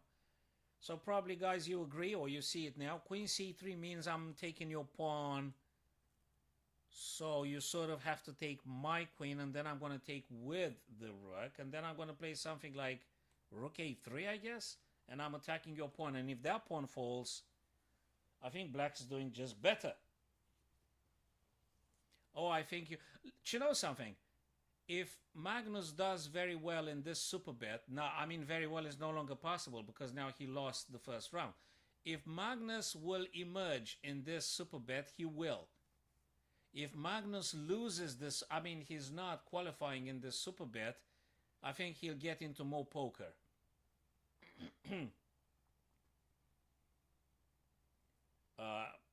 He needs to test out himself and, you know, either take it seriously, going back to learning the openings and getting serious into, or if he doesn't get very well in this super bet second leg in Poland, I think he'll just dedicate to playing more poker or something. I don't know. I would love for him to coming back, man. Okay, I would love for him to return and get to the candidates and win that one and challenge Dingley Ran. I would love that, but I think that's also up to him. In principle, I think he. Well, I mean, it's a matter of ego now. Chess is a highly egotic game, Steve. Chess is a very egotic game, and you know, sometimes if the ego suffers too much, he's just gonna. I mean, he already proved a lot in chess, Magnus. He doesn't need to prove too much. He's already been glorious for a decade now, so he could just take a break now and just coaching or playing poker or whatever. But let's see what happens in this super bet in Poland, and let's see how Magnus fares with this. I think, yeah, in principle, yeah, I would like for him to do that, really.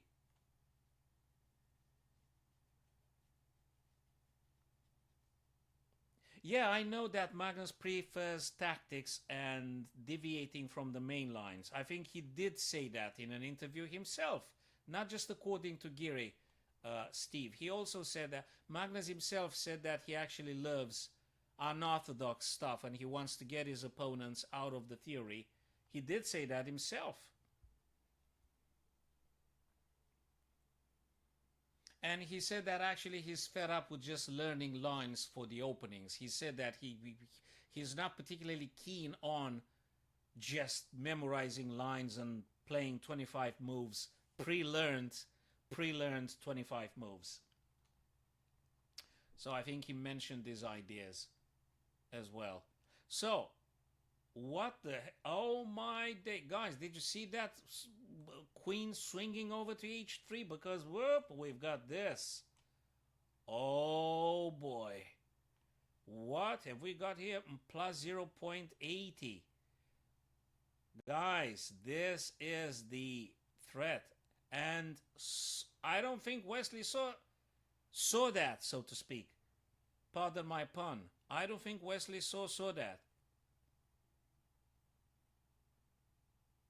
Oh man, that battery, man, that's okay. So now, if Magnus plays Rook to H, what is Wesley gonna do? Well, yeah, Rook H1. That's exactly what I say. Yeah, I totally agree with you, Steve. It's Rook H1, and then Black King. Man, that looks now bad for Black. Magnus found it. He found it. No, Steve, not Rook H1, man, because Queen takes. No. If you, Steve, if you do Rook H1, you're gonna lose. What the heck did just happen? Wait, whoa.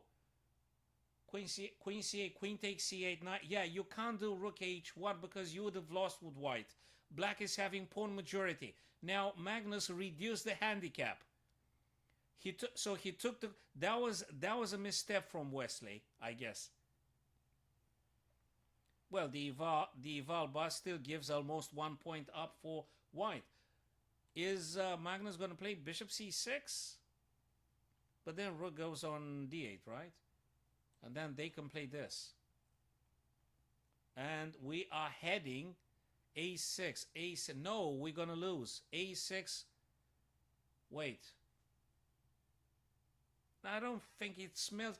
Okay, I got your point because the knight is pinned. I understand. But for how long is it pinned, Steve? I mean, you play A6, you make your bishop stay there. If you play A6, you make your bishop stay there. The king's going to come over. And then you have to move the bishop again. Steve, I don't say it's not quite playable, but I think...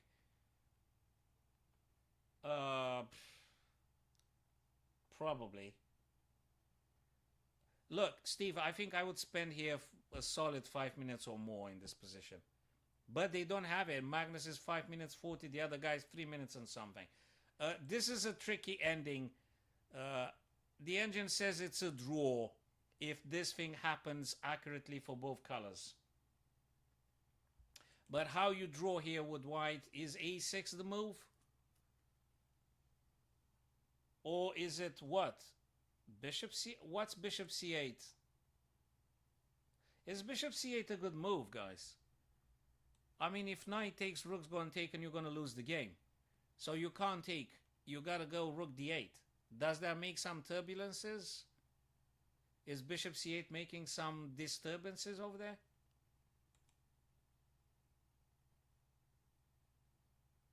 Now, because bishop c8, rook c7, rook takes d6, rook takes c8. That's what it is. And then you're going to play check and you're going to win the pawn and then you're going to win the game. But I think after bishop c8, given those facts that I've just said, I think after bishop c8, rook d8. I think. I'm not fully convinced myself about this evolution, but sorry. Am I seeing ghosts or bishop c8 is playable at this stage? Steve, do you think bishop c8 is playable, or I'm just not seeing? I'm going completely nuts here.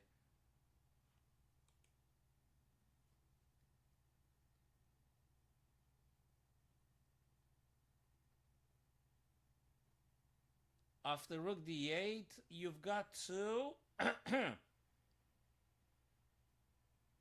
No, you don't have to move the bishop. The bishop stays there.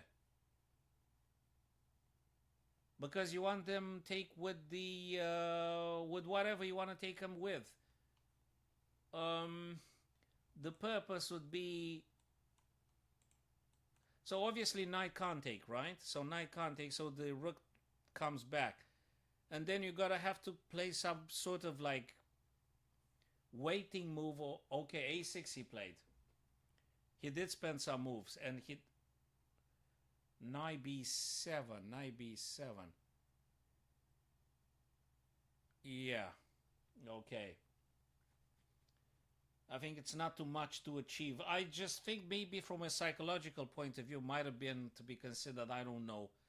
Right, so a6 being played now, and the engine says it looks like a big draw. Now, let me tell you something. Magnus is that type of guy that he's not going to give up that easy. He actually wants to get rook over to b. He wants to get rook over to the b. And then this. I mean, he wants to get probably rook b8, rook a8. Consistently pressurizing a7. And then maybe lock it down with something like bishop. I mean, you need more to this, but I guess rook b1, rook b8 in the first stage. Rook b1, rook b8. I mean, you want a rook there anyway, right? Okay, that's a nice discovered attack on the knight. So the knight is being attacked now. The knight's got to move. The knight must move. You can't defend him.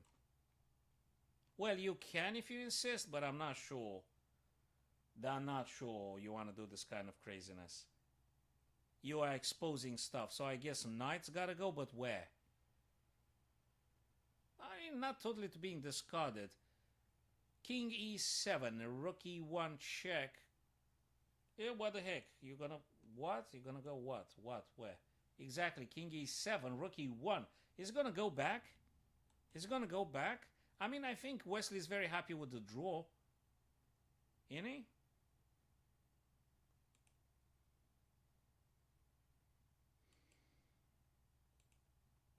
What is it going? I think he's going to go back, right?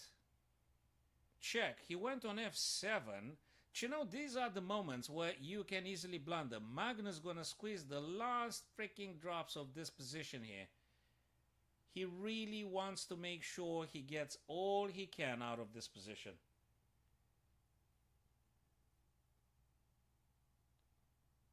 That's a nice, that's a bit scary. Now look, the engine says, guys, the engine says 0.00. You can't get more equal than that, if I may say that. You can't get more equal than that. On the other hand, from a human perspective, that bishop on b3 is very concerning. Because that bishop here, combined with the rook, oopsie daisy, wait a sec. So we've got this and this. This is very scary looking stuff here. And the position can go south very easily if you don't play this one accurately. It's still scary. Looks like a draw. But guys, what I would like to invite you now to contemplate is that we will have all sorts of maneuverings here with bishop a4 harassing the knight. If the knight goes on some unfortunate square, these guys will be falling. The white rook does an incredibly good job defending and attacking along the sixth rank those pawns here. And you've got a bishop. So from a psychological point of view, I think Magnus has the edge here. The white king is very nice and safe. The white king is not checked. There is no danger. You can't do nothing. Knight needs like a billion time moves to just reposition itself to do something. The black knight has a very sad trajectory. I don't know how the black knight's going to do anything anytime soon, apart from just defending. Apart from just defending, the black knight serves no purpose now. I can't see what. Because black is having a problem. Again, I know the engine. I mean, look at this. The engine says 0.00. But hey, what are you going to do with black here? I mean, really, what are you going to do? How are you going to play this? You've got to move. There is no pass like in poker. You have to move every single time. You have to move. I guess now Magnus can just maneuver the bishop. Here, waiting moves, right? I mean, you could do this, you could do that. You could do this. You could do a couple of things here, right? With the bishop. You got a few candidate moves here, ladies and gents. So, knight can't really move because f6 is falling. King has to be incredibly careful. Where do you move the king? If you move the king here, you're going to drop the knight, right? And if you move the king on f7 or g8, it's a disaster because there is a fork. Check this. Black should fold here. Yeah, so Wesley has to defend continuously and accurately. Magnus can play all sorts of maneuverings and various tactical threats. But Wesley is I mean, it's more tiring, I think, and exhausting for black to defend this than white to create tactical threats.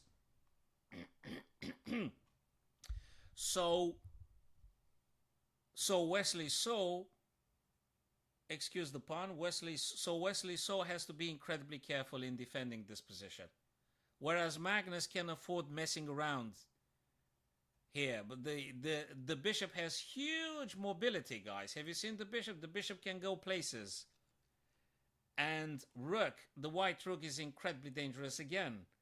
And those guys are, it seems to me, the f6 and g6 pawn are way more targeted than the y pawns on f and g3.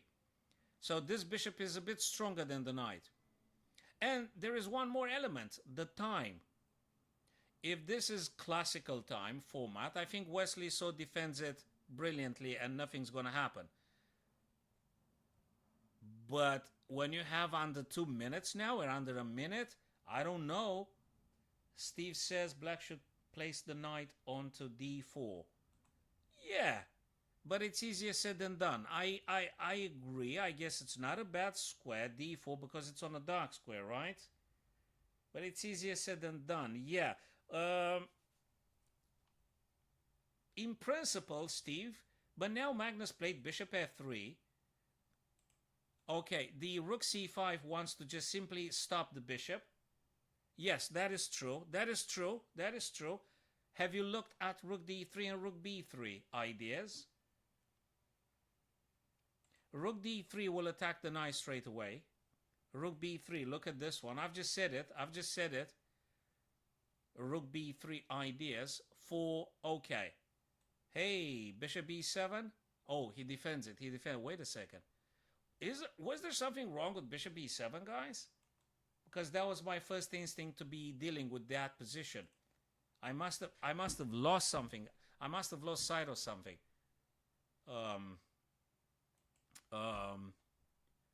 Right, I recognize that's a draw on paper. But when we're talking about 1 minute, I don't know.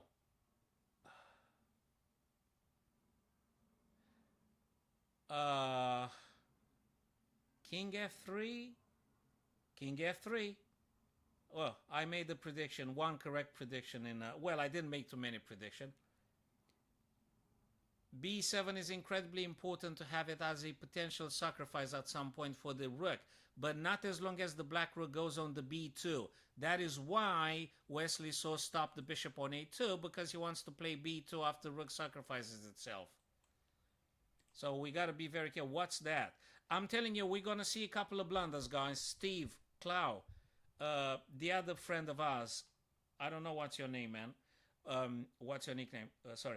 We're going to see a couple of blunders, ladies and gents, because time is incredibly important. 10 seconds increment, but I think we're going to see some blunders because of the time issue. And Magnus is desperate for winning, and the position, I mean, he tries to. Probably next he'll be trying some rook attacking this guy twice. It still looks to me that white is sort of maybe attacking a bit more. From Wesley point of view, what can you possibly do than defend? I mean, this guy's being attacked twice. I get it. I get it. How do you defend that? Do you push F3? No, you can't push F3. Take knight, trade pawns, and rook F3 is drawn endgame. That's certainly the case. Magnus still doesn't give up. He wants to make... Guys, pawns are coming down the board. Man, that's looking interesting. This guy is a free pawn. I think Wesley might have achieved something very important, Steve and Clow. What Slow had achieved here is that he's got a free pawn. A pass pawn. And... okay, that's what we have. On the other hand, I think Magnus probably is going to try to just check like forever. Okay, now I think Magnus is going to go for draw. He's going to go for draw because he's very scared about this pawn. It's going to, yeah, that's it, draw. That's it, draw. They drawn. So the London system that Magnus played was a very, very interesting one, man. Very interesting one, guys. Look at this. I mean, Queen B6 normally here. Of course, Queen B6 is also played directly. Bishop E2. Knight, yeah, trying to attack the bishop. Bishop E5, very interesting. And now F6. I'm not going to play this with black anytime soon. Steve, I don't know about you, but I'm not going to play this with black. This kind of F6 stuff. And probably I'm not going to play Knight H5 either. I'll be looking at other ideas. I don't know, Queen B6 perhaps, or Bishop F5. I think I'm going with Queen B6, Bishop F5 ideas here. This kind of stuff. That's interesting, but I don't think it looks very good. Knight H5, Bishop E5. I just feel that something weird here. And F6 definitely not my first choice. I don't want to do this. I mean, I fully acknowledge that Wesley So played this brilliantly. But it's really, really... just feels incredibly fishy. I mean, that's strange stuff, man. No, I don't know what to say. I'll be deepening some other lines that I'm normally playing. Like I've said, Queen B6, Bishop F5, but I'm not going for this anytime soon for black. I don't know about you guys, but I'm not going to play it. For white, I think it's promising. Guys, you could play the London system. I think Dishonesty was the nickname of that person that they've asked me what openings they should be employing. Like, guys, the last rapid, and then we're going to see the blitzes. The last rapid is this one here. Bogdan Daniel, 12 seconds less. And Krzysztof Duda, who's already won the first round. Dudes, that shows a perfect equal game. But as we all know, in the time crisis, all sorts of crazy stuff happens. Namely, blunders. That everyone is very much afraid of. Because our human, faulty, linear thinking requires time, and that's exactly what you do not have. Krzysztof Duda, move, man. Rook E3. Oh, that's a nice discovered attack on, I don't know, you name it. You name it. What a move. Dude, just take it and then queen takes, right? I mean, what can you do? You need more time, and you don't have the luxury of time. What are you gonna play? Knight here looks good. Takes, and the pawn is supported by the rook. That makes sense. They gotta play this. They gotta play knight e5. Move it, Daniel. Move, man. What are you doing? Queen a1. Discover check. Woof. This is crazy. I mean, okay, I don't want to play with a few seconds on the clock. I actually hate it. When I play with a few seconds on the clock, I feel incredibly uncomfortable. I normally prefer having some advantage up to that point, and then in the end, with the last 10 seconds increment or whatever, I'm just capitalizing if I have advantage. But to get to this stage and wait in the last 2 seconds to make a decision, I absolutely loathe it. Probably as you as well, guys. I hate the time pressure. I absolutely hate it. I'm happy to go for rapid games and daily and stuff. But what? Yeah. Ian Duda lost on time to Bogdan Daniel? Oh, I mean, it's not uploading at my end here. Okay, let me do a refresh. Dudes, what's going on, man? Ah, okay, it didn't upload on time and I got scared. Okay. That's okay, Clout. Cheers, bud. I'll see you at some other time. We're gonna be playing, man. We're gonna be playing a lot of games together and we're gonna be analyzing and discussing. But today really just wanted to see these super grandmasters clashing with one another. I think it's just phenomenal. Plus, guys, we've just seen a novelty or something in the London system with that craziness. Knight h5, bishop e5. Bishop e5, f6. You've got to be kidding me. f6. I never tell my friends and my students to play f-pawn. I actually tell them to not play it. Unless you absolutely have no choice. No way. Right, what's going on? This is a very intense ending. It's like 26-15 for the other guy, and they just keep playing and playing and playing. What do you want to play? You want to play this? But then it's going to be a pin. What are you going to do? This is very tricky. Very, very, very tricky. Very tricky endings. And, oh my God. Oh my God.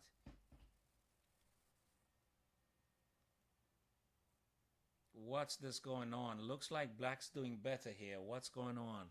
Yeah, oh, yeah, it's doing better because of this pawn. That's why it's doing better. Because of this pawn. And now they're going to... And he just won another pawn. Very important pawn. Oh, boy. This guy's going to move down. Well, not now. First, I think he's going to take. Yes, he's going to take first. And now he's going to move down. That's it. That's why black has huge positional advantage. Oh, brother. That's it. I think looks like Duda is going to win the second match, guys. The second rapid, people. He's going to win the second rapid.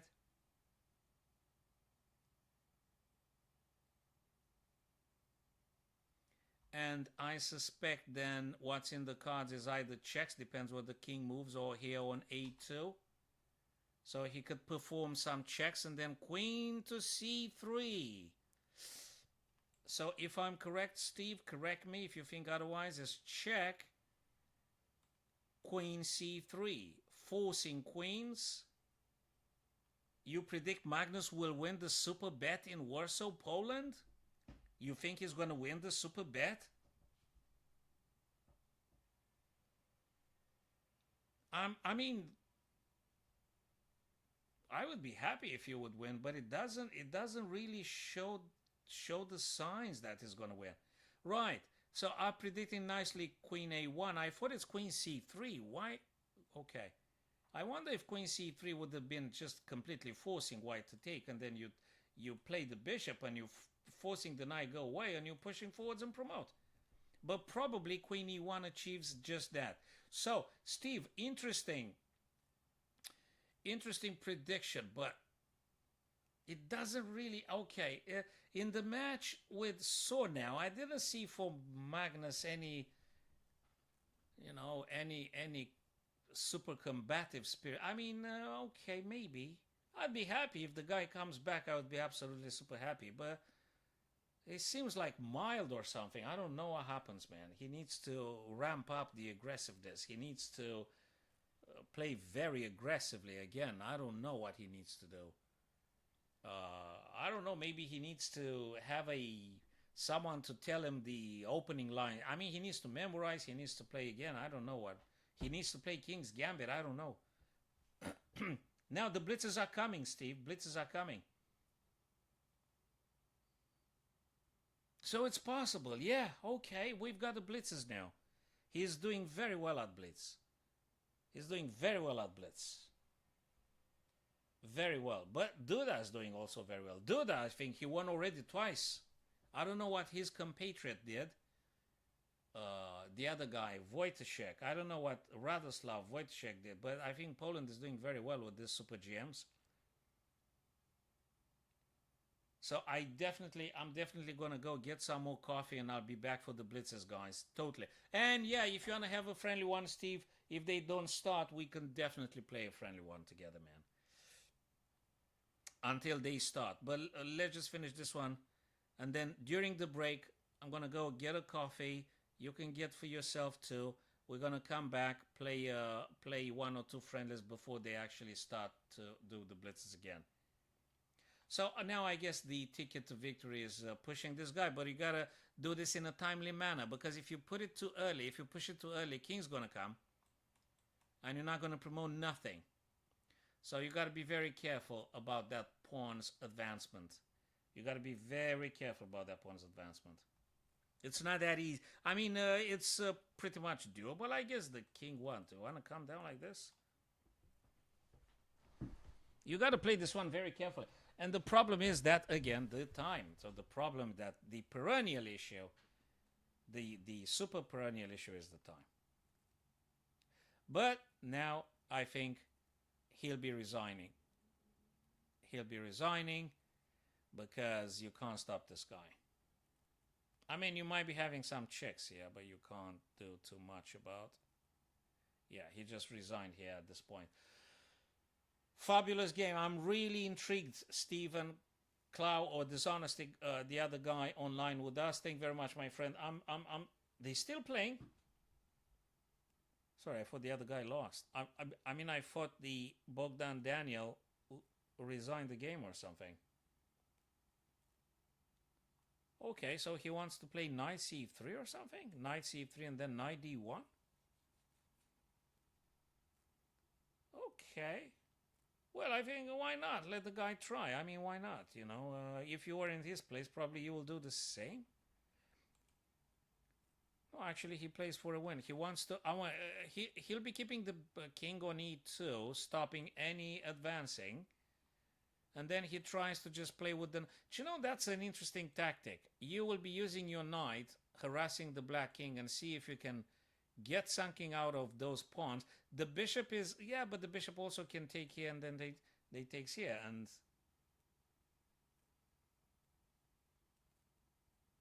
Okay. What's going on now? Duda looks like on my screen 0-0, but probably he moved, right? Yes, he did move. So,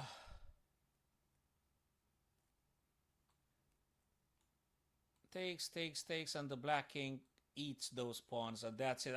He's going to resign now, I think. He's going to... I don't know what you can play here. He doesn't give up, doesn't he? He doesn't give up. How are you going to defend those pawns now? You can't. Okay, he wants to go for the g6 after he plays knight e5. Okay, look, he's very resilient. He doesn't give up. He doesn't want to give up. He wants to play his chances. Bogdan Daniel. He wants to play his chances. Why not? Very good. A draw wouldn't be bad for him, so he plays just, you know, tries to draw now. Yeah, well, you can't stop it now at this point. It's coming down. You gotta have to give the knight. King's gonna take. Then Viking's gonna do something. Then you're gonna come back with your king supporting the pawn's advancement, and you're gonna go via, you know, like this, and you're gonna push a queen. That's it. Something like this. So you can't stop now the pawn's advancement. Very, very intense games. So, Steve, Bud, I'm gonna go for a tea or coffee, returning. And if these guys hadn't started yet, we are going to have our friendly in between. Intermezzo, Schwitzenzug, in between games. And we are going to see the blitzers, my man. We're gonna see now the blitzers. You said Magnus gonna win. I'd be very happy to see that, but let's see if that's the case. Krzysztof seems to be very good at blitz, and not to be trifled with. MVL, Aronian Levin, of course, a bunch of super grandmasters here. Richard Report. That's one hell of a player. One hell of a player. So that's not going to be easy. What's the standings again? Oh, hold on a second, because I haven't. Krzysztof's in the lead. Ian Duda. And his connational, man. His connational. I mean, the Polish grandmasters are the first in terms of results. Richard is third, Levon fourth, and that's what you can see on the screen yourselves, guys. And yeah, that's what it is. So if you think Magnus gonna make a comeback now in the Blitz, I'm really curious how this is gonna happen. Giri also not incredibly optimistic. Well, Kirill Shevchenko and Bogdan Danil at the bottom. Very, very, very intense. So gonna go grab that coffee or tea, and then I'm gonna come back for seeing these super grandmasters playing their blitzers, and perhaps in between we can have ourselves one or two blitzers until they start playing their blitzers. So let me go get the tea now until some other activities takes place here. So guys, don't go anywhere. Well, you may go get your teas or your coffees, and then when I'm coming back, I think I promised Steve to play some friendly games. Friendly blitz, and then we're gonna see the Magnus playing the blitz and Richard Report. I'm so curious, guys. All right, we'll be returning.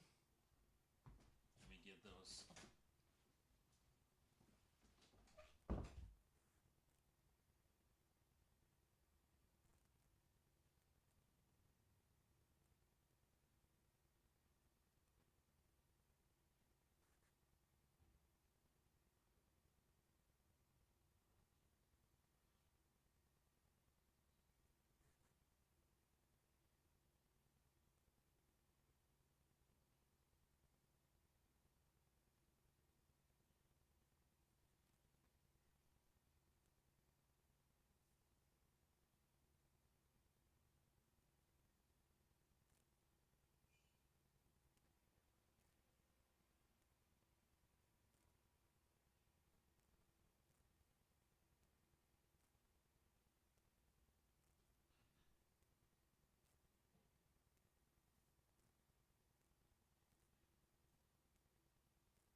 All right, there we are. Okay, let's put a coffee in here. Okay. croissant. Mm-hmm.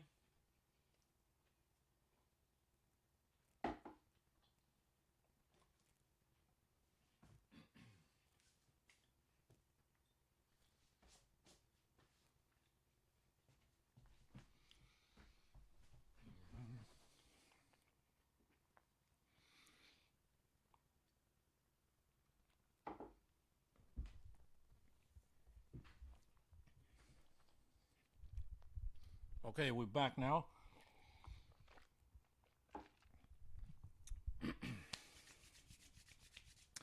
Right, Steve, if you want to go for a friendly in-between blitz before the Grandmasters start their own blitzes, let me know, buddy. We can do that, definitely. Other than that, let me refresh the page here, boys and girls, ladies and gents. Thank you for visiting. Have they started? Not just yet. Oh, you've sent me the challenge. Where is it, man? Ah, there it is. 3 minutes and 2 seconds increment. Okay. Okay. Where is it? Have I? Okay, let me move. All right, let's do this. What's this? Sicilian? Oh, man.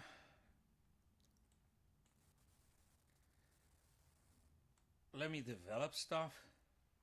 Oh, you're hitting my queen. Not again. Okay, what am I doing here? Should I resign?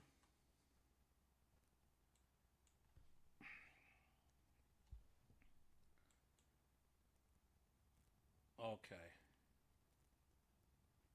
I don't know what to do. Should I do perhaps this? Oh, we got 2 seconds increment. Okay, that's good. You know, this is good. 3 seconds increment. I mean, okay. Where do I get this guy?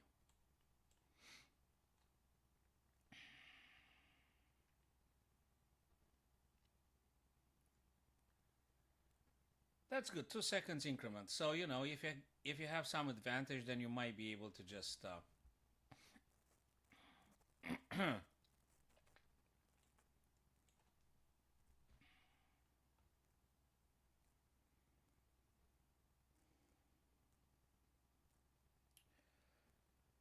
Nice one, Mr. Steve. Here, you playing, sir? Oh, why do you do that to me? All right, B4. So you're hitting my knight now.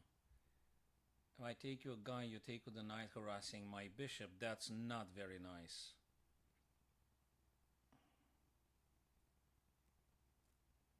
Aw. Okay. You got me with this one.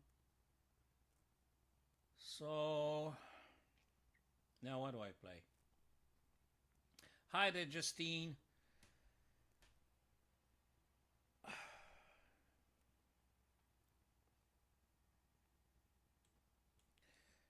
You know, after this one, I think I would very much like to keep witnessing those games played by Magnus and company. Well, it's not the only one, but until they do that, we might be fooling around with a couple of blitzes here.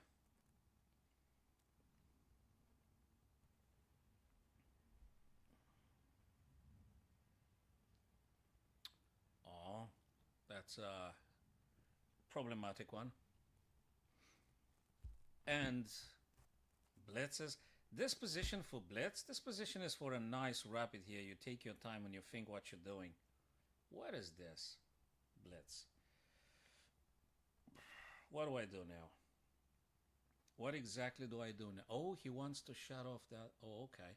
1, 2, 3. He's attacking like 3 times. Should I do this? Well, I've just done it.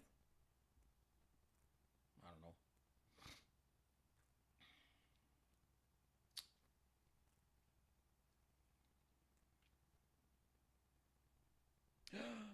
You attack my queen again. That's not very nice, sir. That's just not very nice. So you're gonna take my knight now. My knight's gonna drop. So what do I do here? What do I go? Do I do this? This is crazy. Then you're gonna take... Oh, and I'm in time trouble again. That's not good. That's really not good. So I take, you take my queen. And then you're gonna take the other guy as well. That's not that good looking. Ugh, awful. Really awful. So I'll be down a piece now. Let me take this one here. That's the only thing I can think of. Now what? I'm gonna push that pawn forwards. That's tricky stuff. Let's try this. I don't think I've got too many options here. Time is not very great either. Time is not very great. What are you doing to me, Steve? You're putting me in this position now. What are you doing to me, man? I'm in trouble. I'm in trouble.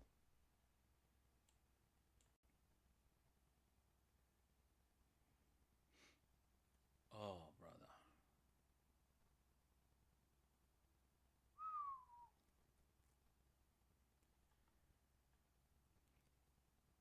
Should I resign?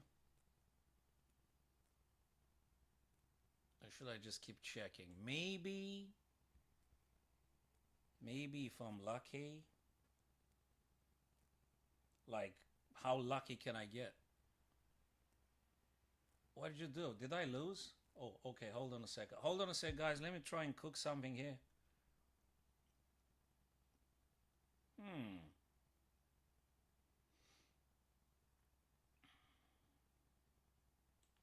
How's that?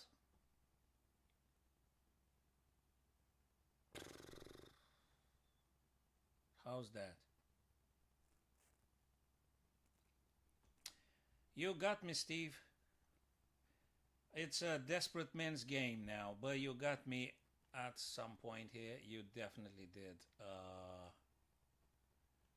This is an act of desperation.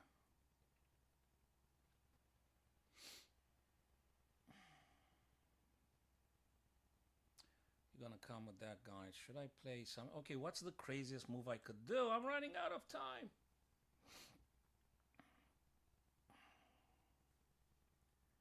I'm running out of time.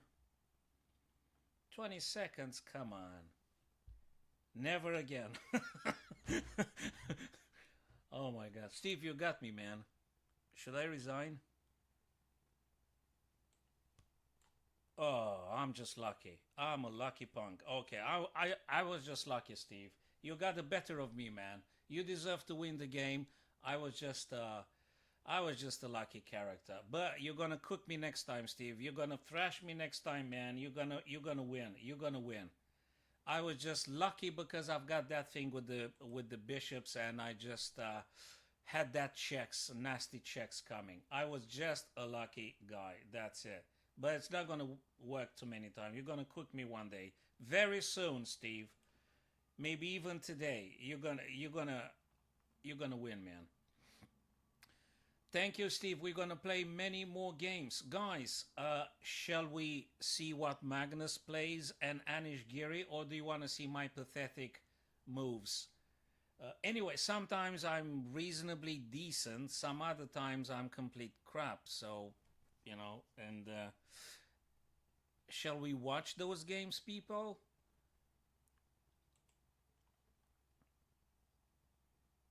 Oh, you're gonna win, man. I'm pretty sure you will. You already got me in the first part of the game. I was just lucky. Guys, look at this hidden gems. Don't you want to see these games, people? Or you want to play me in our average quality? I mean, look, we might be producing some nice ideas, but these guys play at a different level. These guys play at a totally different level. Look, guys, after they finish playing, I promise we're going to play a couple of friendlies together. We're going to play. So you're more than welcome actually to stay with me here and be discussing stuff here. But I think the games are absolutely fabulous. So we got Super Grandmasters here. You've seen young Krzysztof Duda representing Poland. Very promising. Maybe a potential world champion. A potential world champion. Fabulous game. Knight f6. Pawn e7 can't take. He might be taking with the G pawn. But what happens if they take with the G pawn? What do you think, guys? What happens if they take with the G pawn?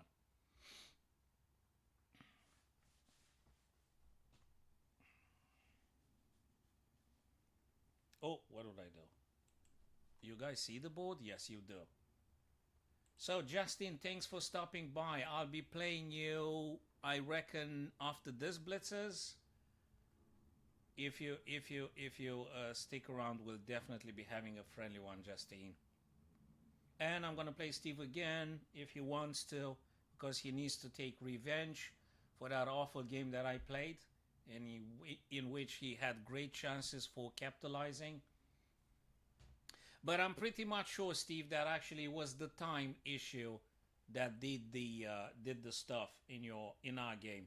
It's because of the time, and I was just simply delivering those checks because there was nothing else for me to do anyway.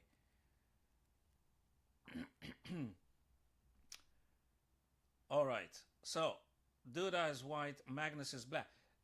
You predicted, you said, Steve, that actually Magnus gonna reemerge and is gonna win this super bet second leg in Poland. Let's see if that's the case. Guys, you have a favorite game you would like to look upon, or we should just peruse through all the good stuff here? Tell me your favorite way of watching this. You want to have just focusing relentlessly upon a single one and getting all the depths available, or just perusing through all the games here and be discussing like this and that and this and that? Richard Report here and Wesley So.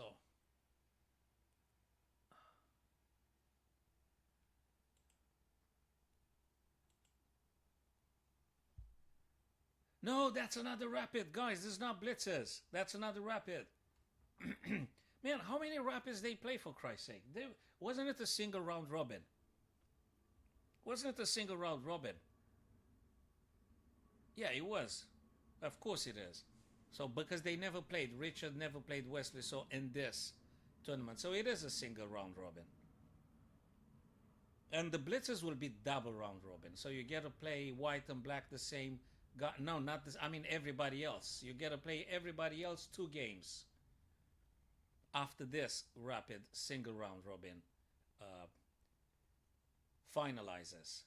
So we've got another session of high quality rapids. Boys and girls, on the planet, if you're now wanting to watch the highest possible chess quality matches, these are the matches you want to see. So if you want the best chess on the planet, these are the guys. And they are available for free. You go to different various platforms and you can watch it live. Absolutely a treat. As I said, I think for any chess lover, I think this is the best time to be alive on the planet. Because of the access, non-stop access to the best chess. That is why. So Wesley So plays white here. Benoni defense now. Richard is black here. That's a long game. Long, arduous game here. They are in the stage of developing their pieces now. So, okay. So that is Wesley So, Richard Report. Let's see other games, guys. Magnus Carlsen, Ian Krzysztof Duda here. So we've seen that one too. More positional here. Karo Khan defense very solid. More positional. I mean, what could... I mean, Steve, if you're still there, looks like Carlsen wants to draw, man. I mean, if you play this, what do you think may happen in this kind of scenario here? Because now they're going to castle. Is Carlsen going to do long castling or short castling? Take your bet now, folks. Or is it going... Yeah, long castling. Okay. That smells like a bit of a... like... draw or something? Well, I think white is a bit more happier because of the bishop pair. So white is happier because of the bishop pair. But how is Magnus gonna force any win here, Steve? I really don't know. It's really not that obvious. Okay, there is a pin here, and that might be resulting in a bad pawn structure after h6. And then you take, and then they take. And that's a bad pawn structure. I mean, that could be. On long term, I mean. This, and h6, and you may even drop the bishop, g5, bishop g3, bishop takes, f takes. Is that beneficial for white? It's to be seen. Now, probably Magnus wants to double up the rooks here, and then, I don't know, opening up with c or e or something at some point.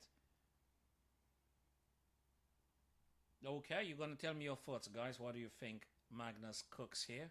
What does he want to do?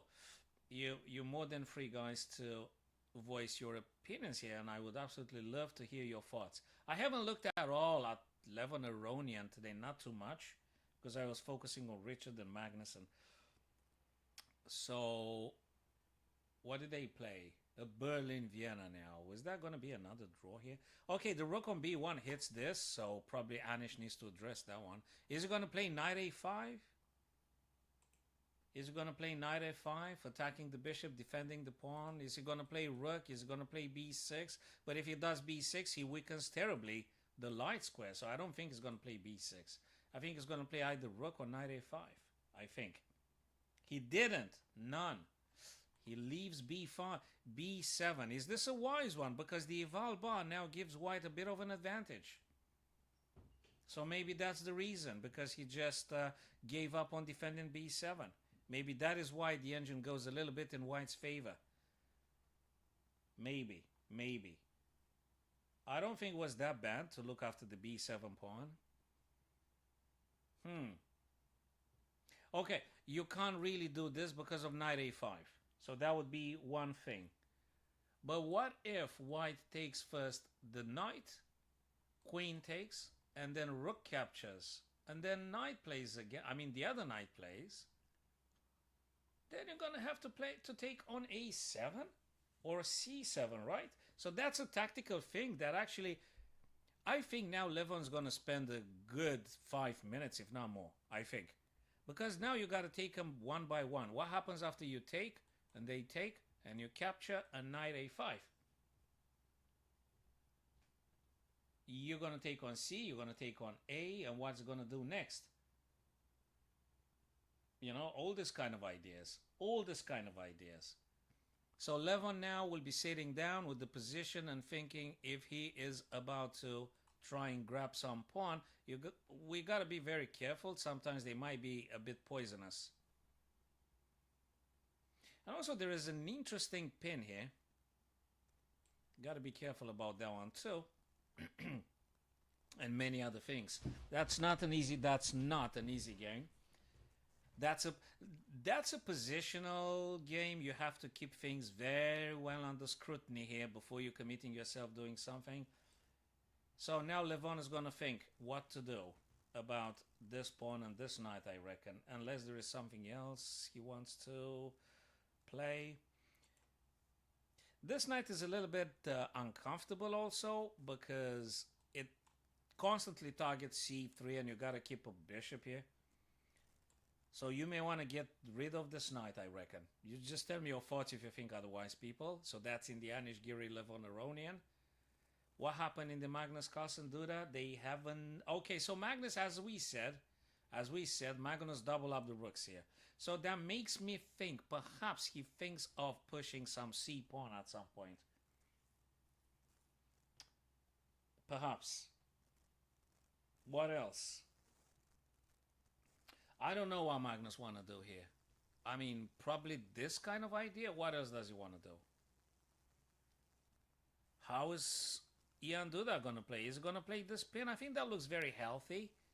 You may want to do this. I would seriously think about the pin, because even if you capture here, I think it looks exploitable.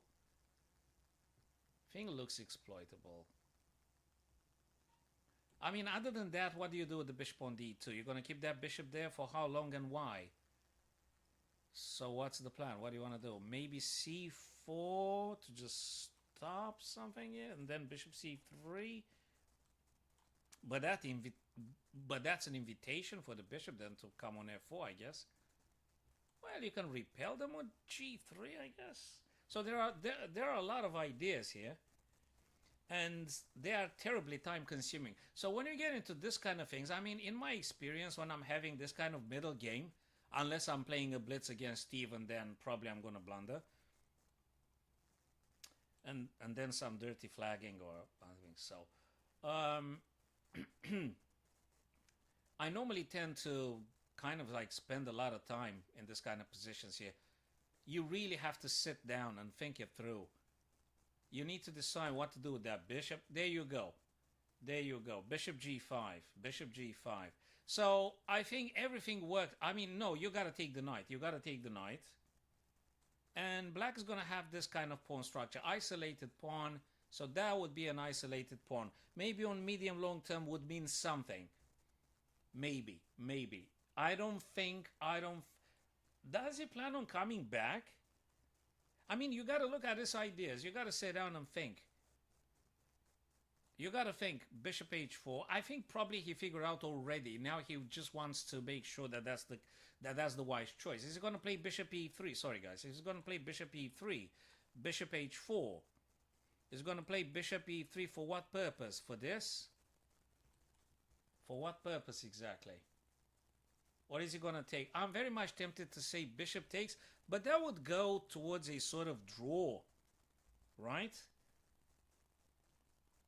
And Magnus looks like, I don't know, he just concentrated his rooks on the d file, like he just wants to open up with c and trades and what, draw again. I don't know what's Magnus' intention.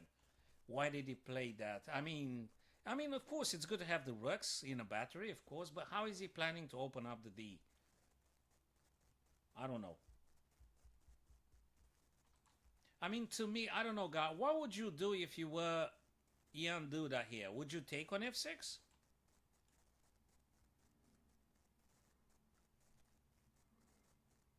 Would you take on f6? Or decline and play something like bishop e3? Huh. I don't know. What would you do, Steve, Clow, if you guys did? Justine, what would you do here if you were playing with white? Let's put it this way. What would you guys play here? Yourselves.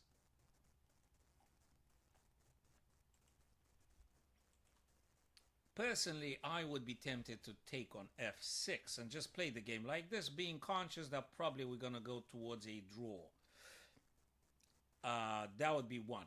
Another idea, if you get the knight off the board now, there is a chance in the future to swinging over the bishop. Maybe at some point you can attack something in this fashion. Okay, what just happened? Oh, they traded already, man. Hold on a second. Wait. Yeah, he did take. Look at this, guys. He takes. Pawn takes. Rook left. Ah, that is sweet. Rook left because of this. Oh, man. And rook goes for the h6. So he took on f6 and created the weakness on h6, which is the isolated pawn, and he goes for the weakness. There you go. That's how we play it. Exactly right. So guys, create a weakness, try to gang it up and see if you can just take some advantage. It starts looking a bit nicely for white here, because Magnus now had summoned a rook to only defend h6. Can you believe that? He has to keep that rook to just defend the h6. What's nice about the rook on h5 is that it cannot be attacked by a light square bishop or the queen. There is no such thing. g3 that Krzysztof Duda played takes the dark square, so now the bishop can't move and do nothing in terms of infiltrating itself.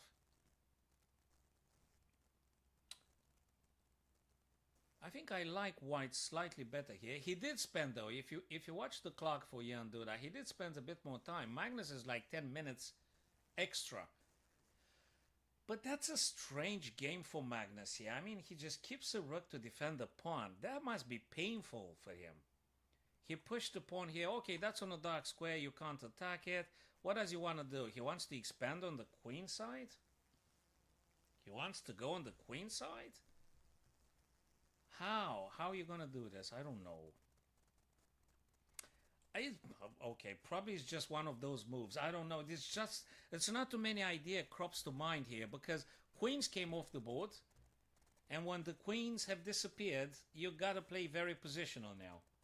And just, if your opponent plays a misstep or a weakness, you try to gang it up and go for that weakness. I mean, okay. Okay, this bishop on e2 is very mobile now. You could go places, depends. And also, any potential, probably. Maybe. Does he want to push forwards and stop any b5? Just let me know your thoughts, guys, if you think that might be the case. Also, the bishop on e2 might mean another thing, ladies and gentlemen. That might be f3 and this guy going to g4. Is it that bad? I'm just saying. I'm just saying. Also, the rook on d1 might be very much movable. Depends where the opportunity arises. I mean, rook f, g, h. But I think f3 and g4. I think f3 and g4 are very promising indeed. What do you think, Steve, Justin? You guys agree? Oh, okay. I think I've seen a little bit of Magnus's intention. He just simply want to go e5. And he wants to play bishop g7 to defend this guy and get the rooks back where they were. So what happened was, wait a second, let me just go back a bit. So Krzysztof played therefore to stop e5, bishop g7 to defend and release the rook from defending h6, g4 undermine, takes and takes. I like very much white's here. I don't think there's a big problem of anything. Rook wants to, okay, what did he do? Oh, he didn't do nothing yet. And now he's thinking. Now he's thinking. So there could be two, I mean, you might have a couple of options here. Let me think. If I take, black's going to take, obviously. He might even take with c or e. I don't know which one. If it's e, in order to get the rook, you're going to move king to d2, stay there, and then rook to h again, and then try and push this pawn. I mean, that just springs to mind. It could be anything. Can you not take the rook? Can you not take the rook and play... Exactly, and play rook h to g. Because what does that do? It maintains the pressure on the h and maintains the pressure on a5. Very interesting. Very interesting. Again, I think white has a lot of mobility and initiative here, guys. I don't know what you think about this, but I think I sort of like it. For white, slightly more. Again, white is attacking, Magnus is defending. I don't know what Magnus does, what's his thoughts or what he plans on, I don't know. Also, the light square bishop, I like it very much.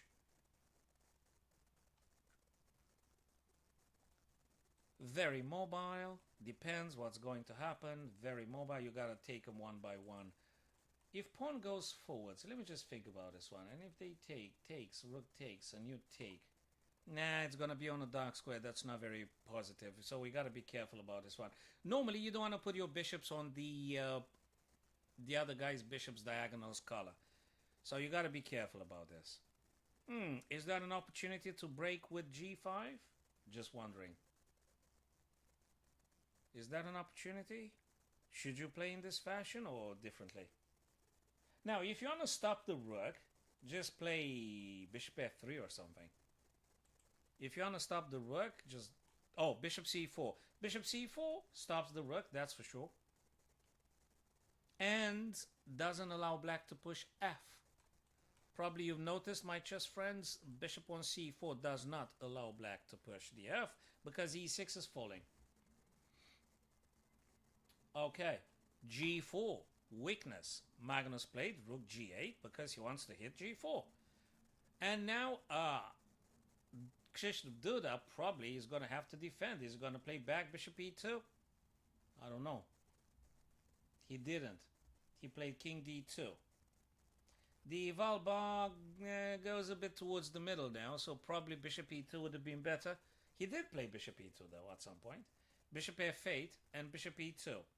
He wants to centralize the king. The reason he did king d2 is because bishop e2 could have been played in one single strike, and now he can go also king to e3, centralizing, defending another weakness, f4.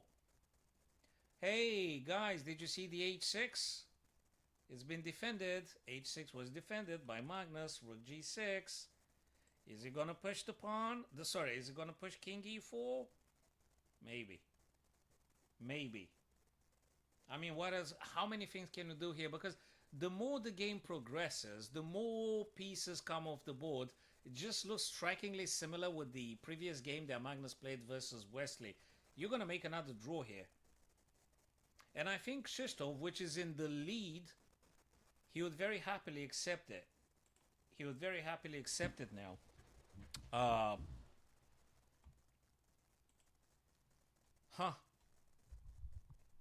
He's going to play king e4 probably. I mean, there could be some other stuff that I may not be very much aware. Let me tell you something else. King f3 and bishop d3, that's what I'm thinking about. Because king to f3 defends both those pawns and frees up the bishop to do some attacking. I mean, what's the point of just keeping the bishop here to defend the pawn? Why just don't defend it with one piece? So from an economical point of view of using your resources, just use the king, defend two weaknesses, and then use the bishop to attack something. And if this bishop moves somewhere funky enough, you might be able to take on h6. But we got to be careful about another aspect. If king f3, we might cry very soon after rook f6. We've got to sit down and calculate that, because we're going to be in trouble. So, okay, I'd love to free up the bishop, but king f3, rook f6, what are you going to do? You're going to push? There is a chance, then they're going to take, then, oh man, what? Rook's going to take, pawn's going to take. Oh, brother, but this pawn has an opposing pawn, whereas this guy coming down the board. This kind of details get you to win or lose the game. This is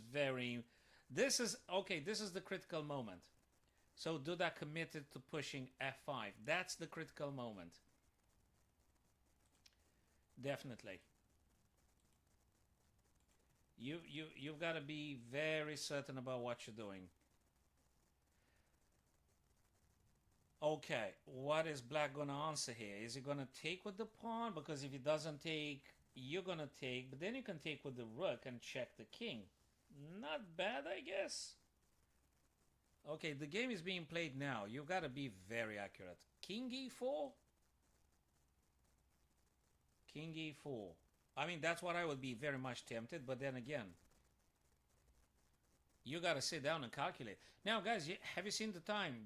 Jan Duda is on 11 minutes. Magnus is on 24. So time-wise, Magnus doing very well.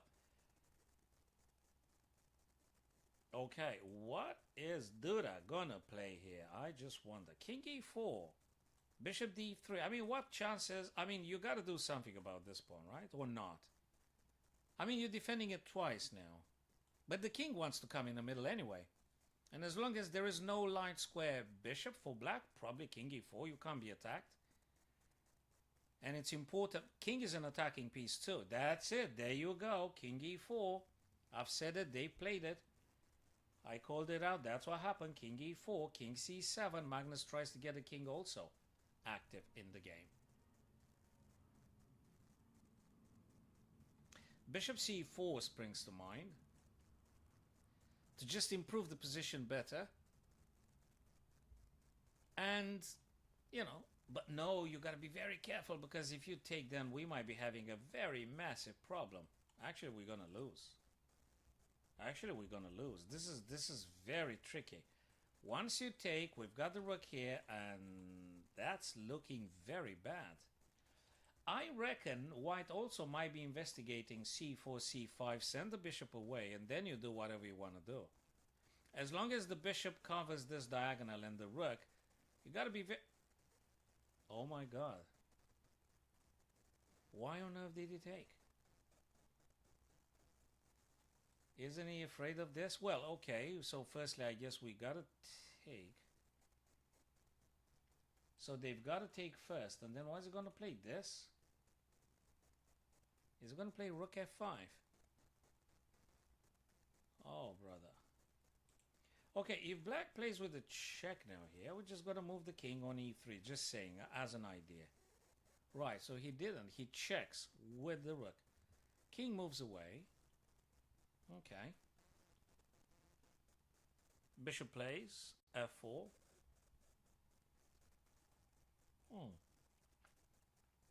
What's happening here? What's happening here?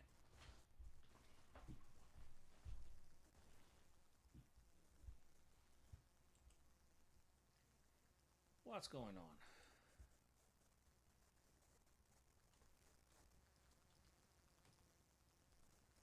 What are they doing? Well, what you want to do is just a devastating rook to e3. And after this thing happens, the bishop falls and actually white's losing. So, and Ian Duda goes for the bishop. So you're going to play your check. I'm going to move. And you've got to be careful because rook takes the bishop then. And then black is in trouble. And also the rook on f5. You know what I like about it? Also attacks the f7, which can be captured right now with check. And then you still got to be careful what you're doing. This is a very sharp game. So look, the engine says it's a what? Plus 0.10. That doesn't mean anything. That just doesn't mean anything. Because the bishop attacks here, threatens this. This is very critical. Yeah, you take with tempo, but then probably you're going to have to drop the rook back on f3 because otherwise you get in trouble. Is there anything else for white here? What do you want to play? King c2, rook takes, king takes. But king c2, nah, king c2 will be met with bishop takes first, and after you take, then rook takes again. So it's not going to work out. Probably rook f3. I don't know. Tell me, guys, if you prefer some different sequence of moves here. If you prefer a different sequence of moves. Is rook f3 is something else? I mean, rook e3 is very, very, very scary here looking move to play.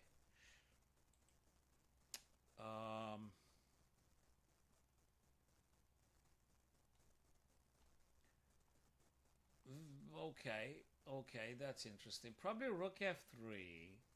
So just to stop any checks and stuff. Then about this ideas, perhaps, maybe there's just a lot of a lot to process here. How you break through, how you're gonna do your things. There's a lot of things to be considered here.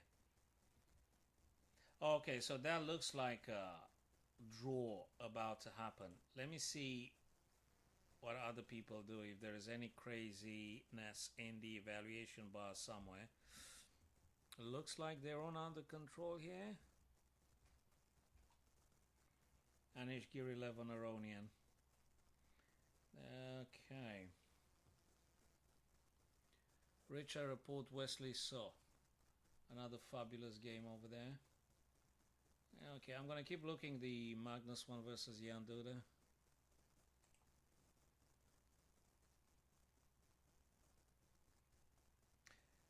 What was played last move? King b6, and oh boy, that Ian really takes his time. He really takes his time. 7 minutes and Magnus is on 24. Oh brother.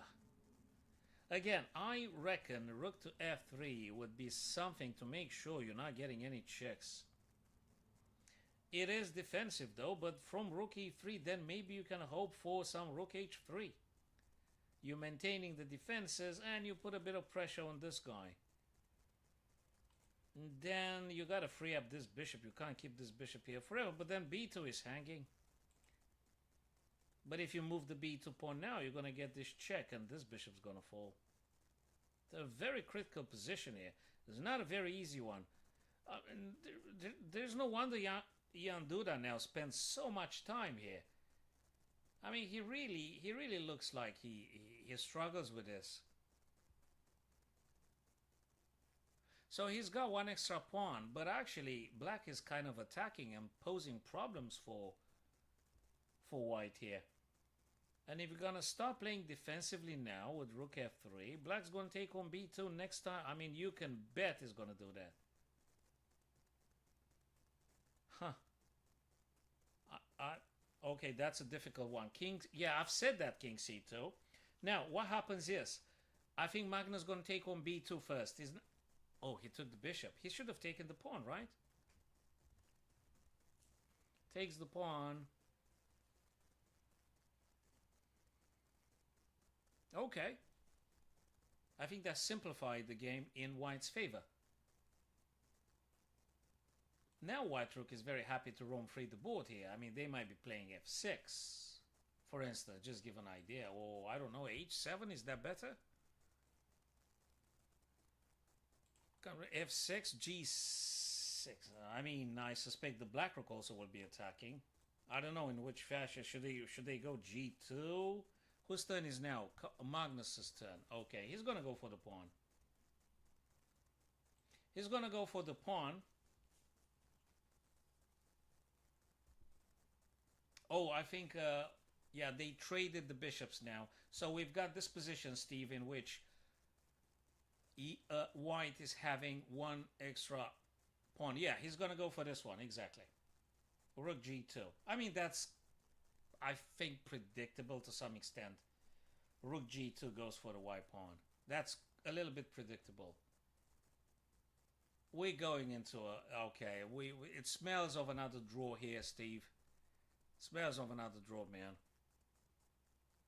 Oh, you're talking about the previous one. If bishop b2, bishop c4 was the move. It could be, man. It could be. It could be. Yes, you're right. It could have been. Let me just go briefly. Briefly. You said if this one, then this. It could be. And then probably what? Rook here? Yeah, the game is complicated. Very complicated position. Very complicated. Anyway, that's what we're having at the minute. Let me tell you something, Steve. The time for white is not that great. Magnus is boasting 24 minutes, man. Almost half an hour. Well, not half an hour. Okay, 24 minutes. 4 times more time than Jan Duda. So time is a problem. Now, good stuff is that he's got 10 seconds increment, and this is a free pawn, man.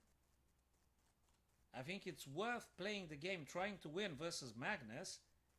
I don't know, I've got a feeling he might be winning. I've got a feeling white might be winning here. I mean, although it looks like a draw, but I like this pawn so much. Okay, what do you do? King a2, king b3, hold up like this. I mean, rook to defend the pawn, first thing first. Defend the pawn. What do you go here? I mean, black has to play something. Probably black's going to play up and down, up and down, up and down with the rook. h3, h1, h3, h1, h3, h2. That's what's... Okay, that's exactly what black is going to play. He's going to stay on the H color, moving up and down all the time. And Krzysztof is going to get the king a2, king b3. Probably that's what's going to be. Is there any other scenario possible here, doable? I don't think Magnus is going to force anything now, because Magnus is not in the position to force anything. He's actually in the position to keep the rook again, to just stop a pawn from advancing. He's got no other plan. He can't do nothing. White is the one that actually might be pushing for some win at some point in this very game here, Steve. Magnus gonna play incredibly he can only hope for a draw here. White can hope maybe for a bit more, but Magnus only hopes for a draw. You can't do too much here with black. I don't see anything. I don't see nothing here to do with black. Just to hold the position, and that's it. Okay, they played a few moves. Hold on a second, guy. Exactly as I said. Look, that's exactly what I said. And now it's going to be a monster of a draw. This is a draw. There's nothing going to happen here. White might be forcing, exactly as I told you, Steve. White's going to force something. Black can't do nothing here, but then hope for white to make a blunder. Or something to take advantage of. Can't see anything else. I can't see anything else here happening for Magnus. Duda might be investigating. B4 takes and what? No, that would be a disaster, I think, after this. That would be a disaster. You can't take it because of the rook. So if you play B4, you got to take it with the C. If you take with the king, you're toast because of C5. So if Duda does if Duda does B4 after black takes, pawn takes. Again, a draw, but I think white is in the position to forcing things here. Okay, the white rook will be very mobile here, but again, I'm okay. I don't know how to force things. To what extent can you just force things? I don't know. It's very difficult to win. Definitely, I mean, black can't win here. You can't win with black here. Yeah, I think it's good. If he wants to push b4, now it's the moment, I think. So if Duda wants to do something with the b pawn, now it's the moment. Unless he cooks something else. But I don't think so. Or just moving rook up and down. Or just on the second. Okay, if you start just moving rook left and right, there's nothing else for. Probably you want to draw. And as time goes down, I think Duda's going to decide to draw, I guess. Unless you want to do b4. You either do b4 or you just draw and that's it. Start another game. Steve, would you do b4 now here? I mean, there's nothing else, right? I mean, what do you want to do with white? Apart from b4. What else? What else do you want to do? Do you think there's something else here? Steve, guys, you think there's something else for white? I sort of doubt it. I don't think there's anything else. Apart from b4 again.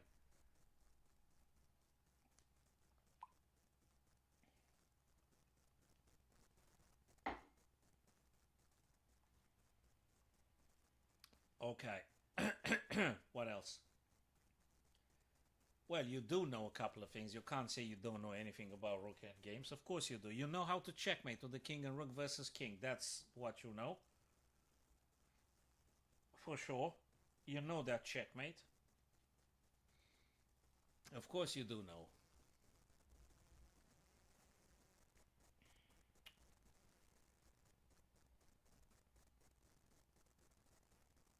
Now we've got more than just a rook endgame. It's rook and pawn, so we got to be very careful. But then again, I can't fathom anything here to neither white nor black to do anything to win.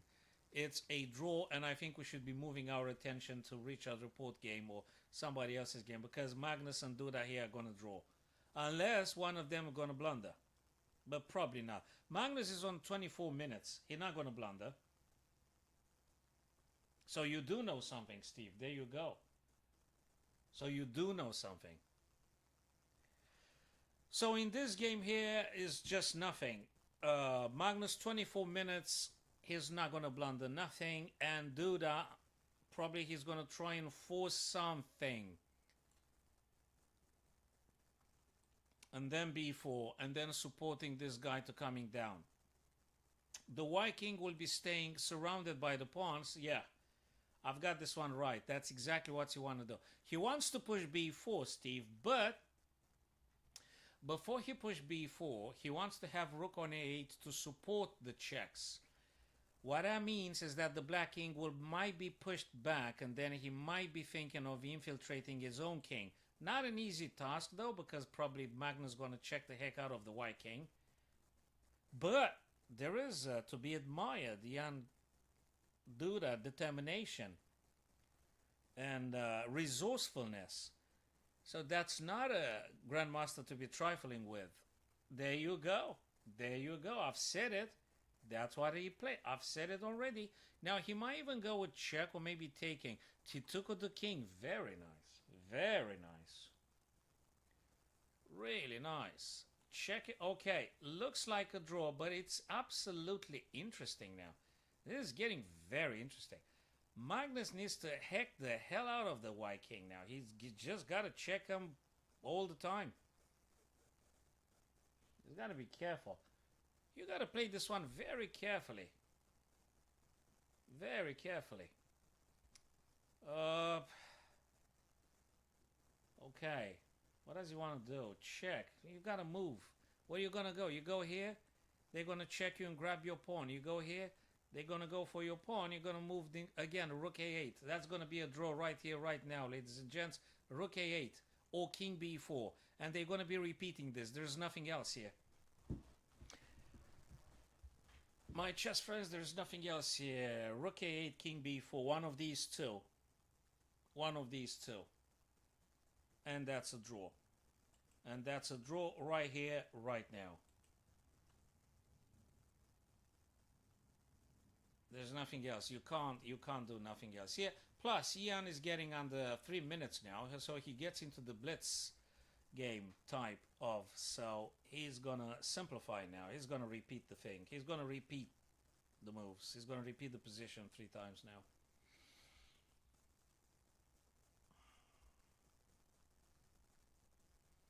That's a draw right here. Okay, let me go quickly to Richard report if they finish the game.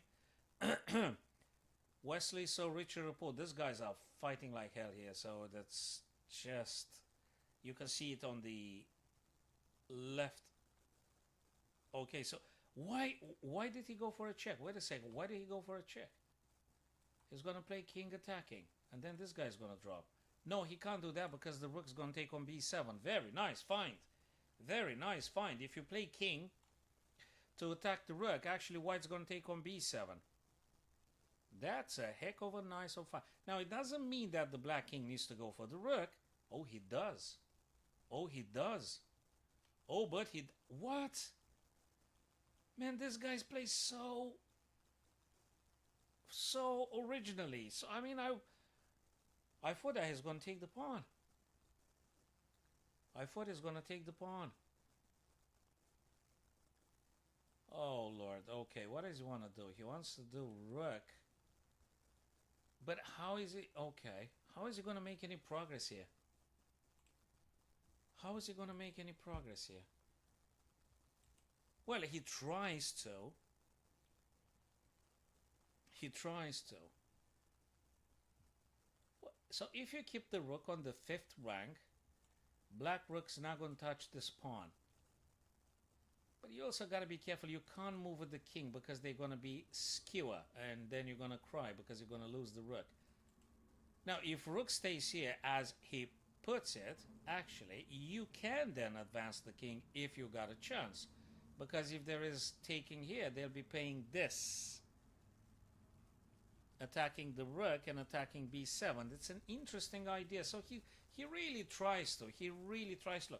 And you know what's admirable, ladies and gents, is that Jan Duda is under 3 minutes. He's with 2 minutes 24. Good stuff is that they've got 10 seconds increment. And he can afford the luxury to be exploring some other avenues. And this rook stays very nicely here, defended by the pawn. So you can risk it with king c5 at some point after king goes on the 7th rank. Presumably that is. I mean, they've got to do something. But what if Magnus plays a2, a3, rook a4? I mean, he keeps the black king where they are. And he just... Exactly, look at this. I've just said it. They played it. Rook a4. I mean, okay. Now what? You're going to play king b3. Oops. You're going to play king b3. Because you can't move forwards. And now the rook's coming down. Very interesting. Man, that's... Okay, and Magnus went back again. And if you go back on c4, that's gonna be a super draw. Very interesting. He wants to what it I don't know, but that's just a draw, right? It must be a draw. It must be a draw, guys. Well, well. You can't do any progress here with white. The black rook won't allow that. They're going to be checking you all the time.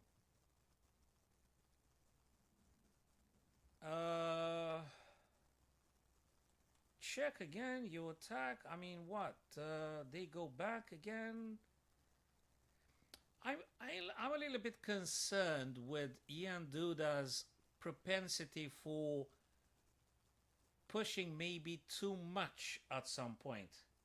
I mean, I'm all for aggressiveness and maybe taking some risks when you actually can achieve something. But in this position here, I really fail to see how Ian can push for something. Ian Duda can push for something.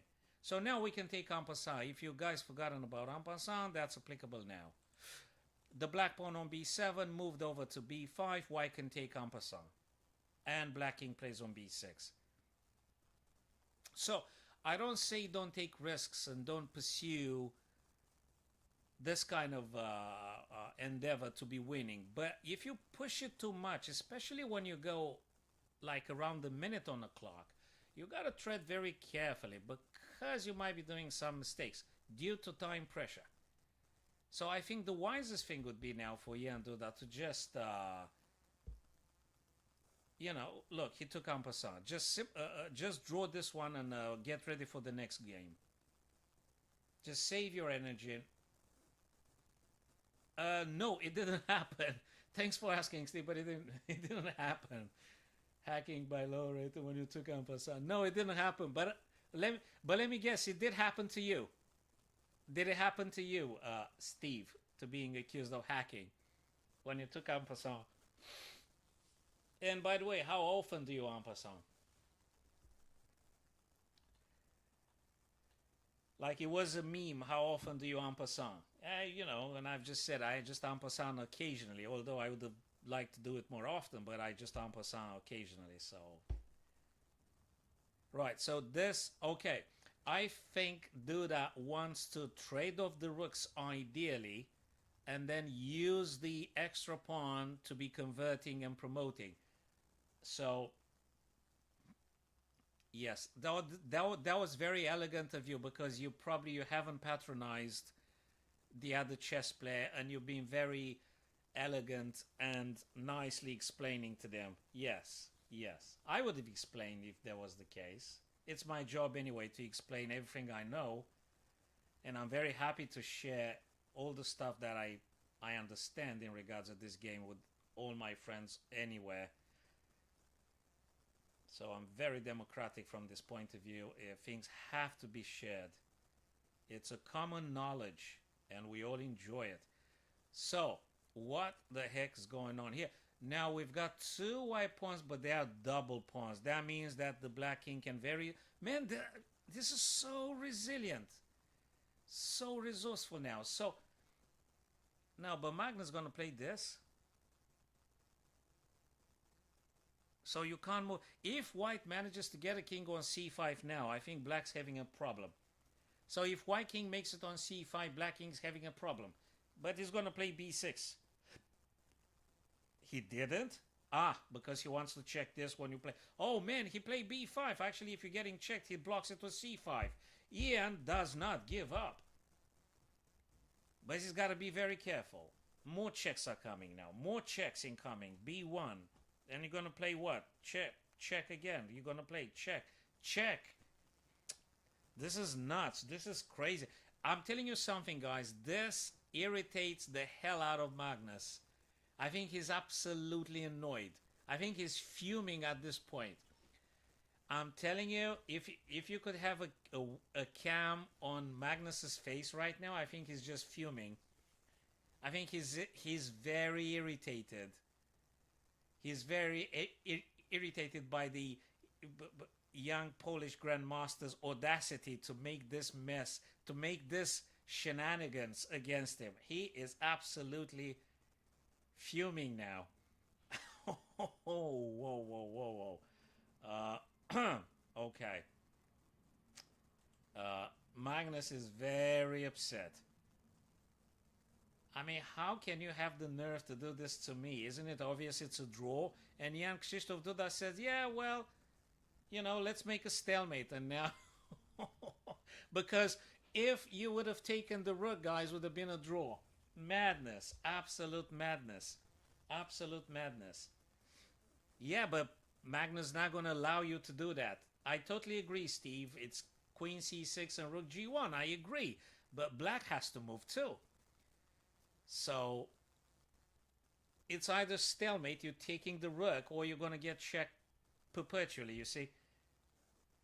Oh, man. I mean, look, the eval bar gives you a very blunt 0.00. So this is a draw, right?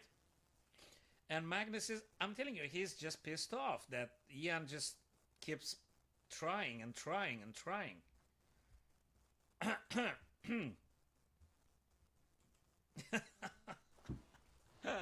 I mean, you can't achieve more than this with white, but he doesn't give up. Yeah, definitely. If you had taken the rook, would have been a stalemate. You can't take the rook. You couldn't have taken the rook with anything. That would have been a stalemate. Doesn't matter which. I mean, either take with the pawn or with the king would have been a stalemate, right? Because the king was on c6. What? Taken on... Okay, we got to go back if you think it wasn't. But it was a stalemate. Let me go back a bit. Let me go back. You said about this one. So what do you want to play here?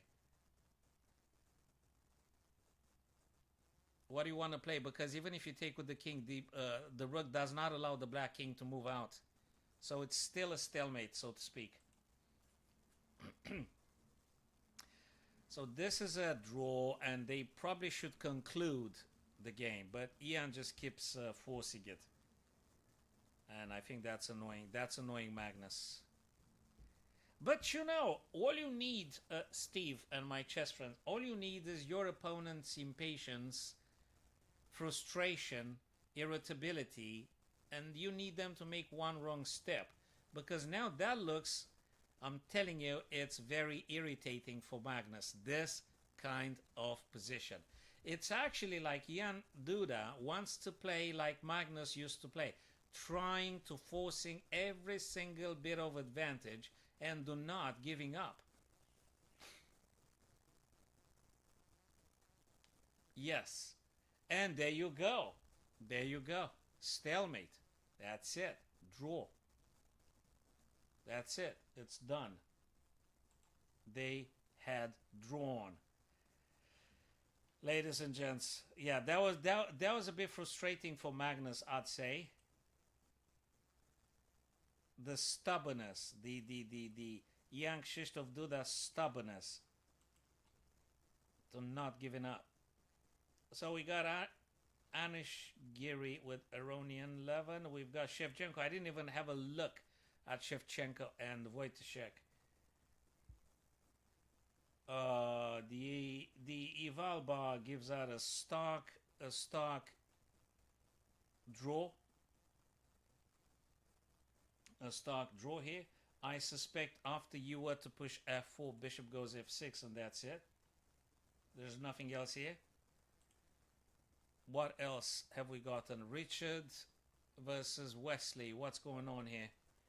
Again, we've got a very, very blunt 0.00 here.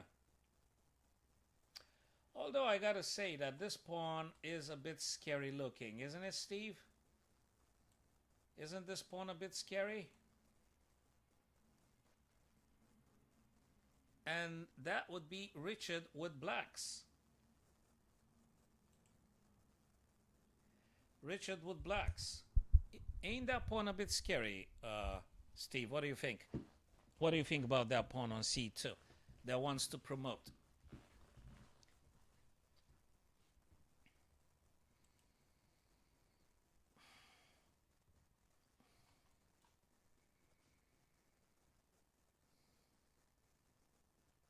So now the pawn has been stopped. It is a bit scary. I mean, you got to play carefully. You've got to play carefully. But now I think it's been stopped. I think it's been stopped.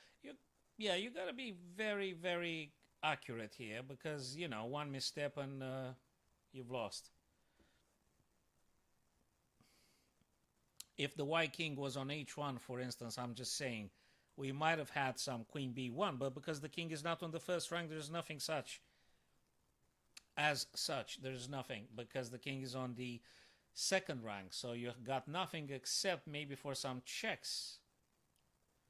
I guess Richard would try to exploit this. I think Richard would try and exploit some checks and maybe some ideas, sort of with the rook b1. Do you think so, Steve? Do you think maybe that's the case, you reckon? Oh, he attacks the queen first. He wants to... Okay. Okay. You gotta play carefully here. Right. What do you think? What do you think, Steve, about queen to e5 checks? What are you gonna play? You're gonna play g3. You're not gonna drop the king because then you're gonna lose. So if there is any queen e5, I guess white needs to play g3. You can't... Yeah, but now there is no queen e5. There you go. There is no queen e5. You can't do any queen e5. Oh man, I've got some daily games. I'm gonna play them later. I gotta think about those moves. Ah, nice one. Rook wants to make sure that the pawn goes on c1. Oh boy. How does white stop this? Oh, checks. There's the only way. You've got to check, right? Exactly, that's what he did. What else now? You've got another check. You got to play this one very carefully. You got to open up the line. So you got to push G, takes.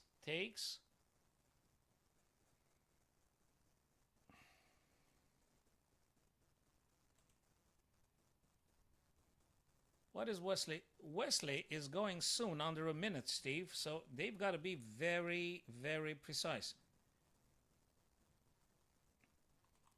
This is a good one. That's a good one. That's a really, really good one.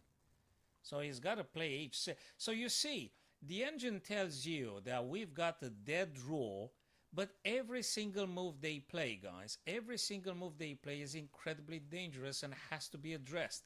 If you ignore it, you do it at your own peril. So for instance, you can't ignore this queen takes h7. You simply cannot. You can't ignore it. So you've got to play what? You've got to play what? Is h6 actually good? No, you got to drop the king back, because if you play h6, you're gonna suffocate yourself. You're gonna suffocate yourself. It's very, very... What is that? No, he blundered, man. He blundered. That's what I said. I've just said don't play h6. You're gonna get checkmated, man. That's exactly what I said. I've said don't play h6 because you're gonna suffocate yourself, and that's what exactly he played. And now he's gonna lose the game because g4 is coming. You gotta do g4 now, right? Or is there something else? All my instincts told me do not play h6. Just drop the king on h6. Don't cut yourself. Don't get your king not being able to communicate. So to be going away. Hold on a second. What's the killer here?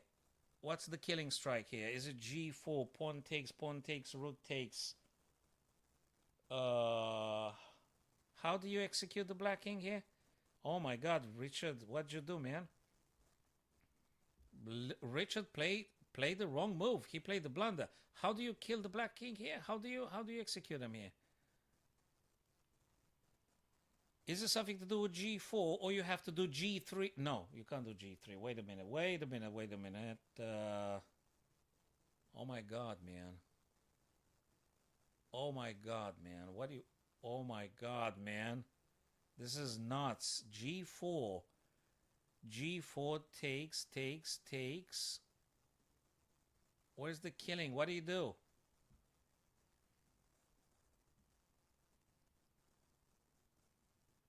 Jesus Christ.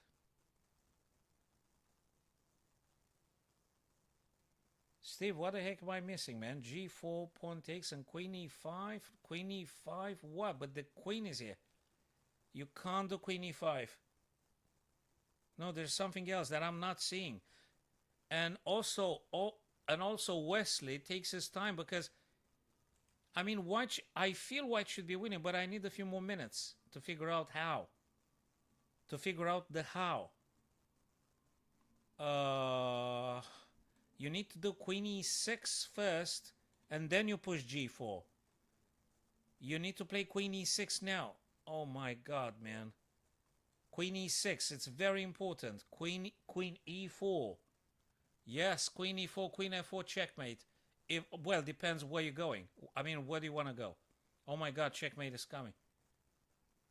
Queen f4, king's going to go on h5. Queen's going to go on h5. He has to. You got queen f3 again. Okay, he's going to make a perpetual. You can't play f... Oh my God, man. Oh my God, man. You can't do that. You can't do that. Okay, I think he should have made for a perpetual because it looks funky now. So, we are talking about super GMs, and when you get with the under a minute, below a minute, probably you're gonna make some missteps. That happens. It's the norm. It's the human mind, which is very fallible. You go bad on time, you're gonna make bad choices. The lower the time, the worse you're gonna play. So better achieve some superiority before you get below a minute. He had it. I don't know exactly how, but he needed more time, which you do not have. Which simply you do not have. Okay, go for a perpetual and drop. Just leave it. Queen f4, queen h5, go back f3. He needs to play a perpetual check. Leave it a draw. He can't force it now. If you mess around, you're going to lose even with white here. So queen f3, queen f4, ensure the draw, fight another day. Fight another day here. It is just, you can't do too much. Oh my days, he really pushes it, eh? Oh my God, what the... what's the killer again? Again, people, blunder after blunder. That wasn't, he didn't see it.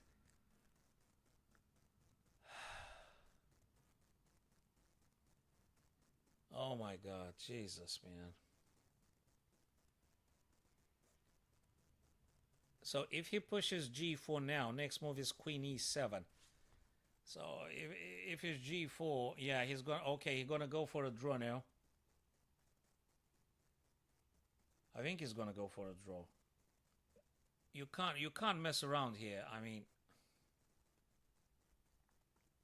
just leave it a draw, fight another day.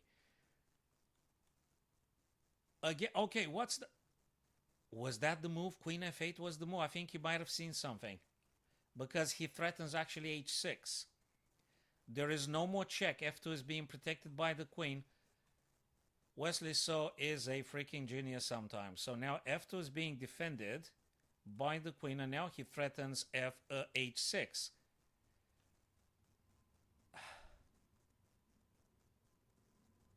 Wow. So if you push the pawn, he's going to play queen f3 and queen g3 checkmate. Queen f3, queen g3. So if you do h6, it's queen f3. You got no more checks. You got nothing. And then queen g3 is coming, checkmate. Jesus. This is crazy. You got to play... Yeah, that's it. And if you play king to g4, we've got checkmate again, queen f3. No, you can't play queen f3. Sorry, I'm just talking nonsense. So after king g4, where are you going to go? You're going to promote. You're going to promote. You're going to promote. You're going to promote the queen. You're going to promote... Oh, no, hold on a second. You're going to promote the queen. That's the thing. That's it. Queen is coming. Queen is coming, Steve. That was it. Queen is coming. He got a check. I mean, he has a threat here. Yes, that's true. Yes, yes, yes, that's true. That's true. F3 is gonna go on H5, and then what? Queen F7. Oh my God, he's desperate. So black now just grow desperately. Oh my God! But now it's getting very simple chess ending for. That's it. Now Wesley's gonna win it hands down. That's it. It's finished. It's a 3 pawns versus one. That's it. Wesley gonna win it very easily now. He's gonna win it very easily now.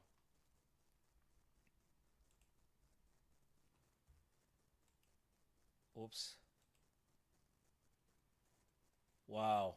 I think they made, due to time crisis, time pressure, they made like a couple of blunders, both of them. Because you go below a minute and it's crazy. So what is Wesley gonna do now? Is he gonna do, yeah, Queen A6 was about to say, yeah, Queen A6 because you want to play Queen B5. If there is Queen to D1, you're just gonna play what? You're gonna play what? You're gonna play King H1. You're not gonna play G2 because they're gonna play their Queen here. So if it's Queen D1, you must play King H2.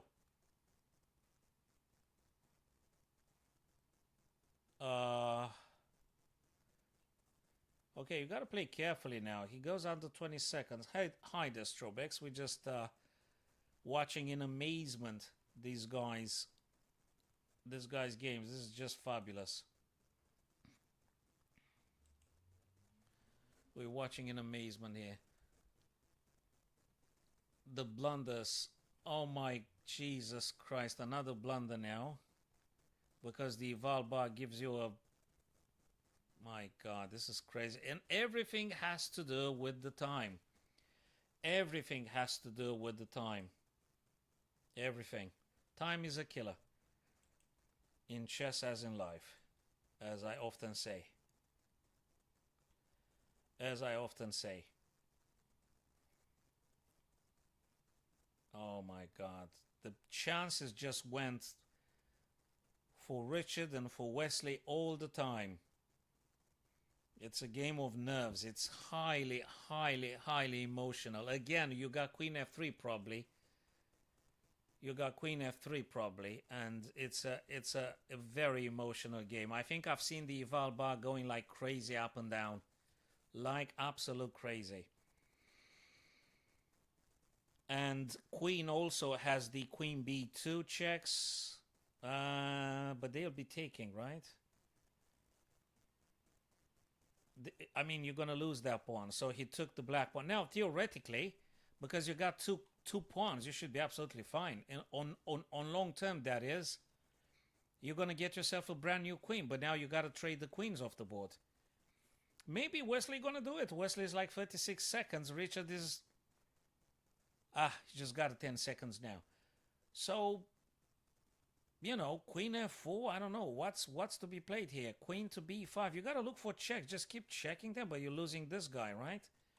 So what are you going to play? What are you going to play here? E4, what's the move? I mean, you got to push those pawns up, right? So if you want to win, you got to promote the queen. And if possible, try and find a way to trade off the queen. So, you know. So he pushed E4 indeed. Queen B3. Now you got to be careful about this guy. I don't know. Queen F4. Queen G3. Okay, Queen G3. Protecting here twice. Supporting any pawn's advancement to E5 and down the board if that's the case. He tries to stop it, obviously. What do you go? I mean, yeah, in normal terms, I would say if you had classical time format, you should be winning here. But when you have a few seconds on the clock,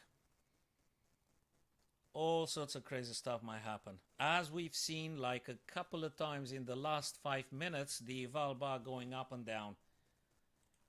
For both colors, all the time. All the time. That's a very intense ending here happening.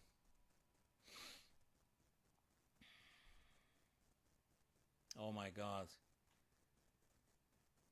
Jesus. He's looking probably for some checks that win a tempo so that you can. And also, you may want, in principle, having the queen, maybe ideally, if you manage to get the queen here so you can push the pawns up. You gotta push the pawns up. Try to avoid any incoming checks and stuff like that. Now, Richard obviously should be losing, but because it's a blitz, the nature of blitz, he just tries to stay in the game. Very difficult task. Very difficult task. He's trying. He's trying. Check again. You can't play e4 because we got this. And then you move. Then you're going to lose the queen. Why didn't he play queen c2? Sorry, did I miss something? Why didn't he play queen c2? Oh, queen c2. Even if they took on f4, queen takes. No, he's going to lose both pawns. No. That would have been losing both pawns. So no, that was the only correct move to play. It's magnificent. They are able to see a lot of stuff, but even despite that, they still blunder. They still blunder.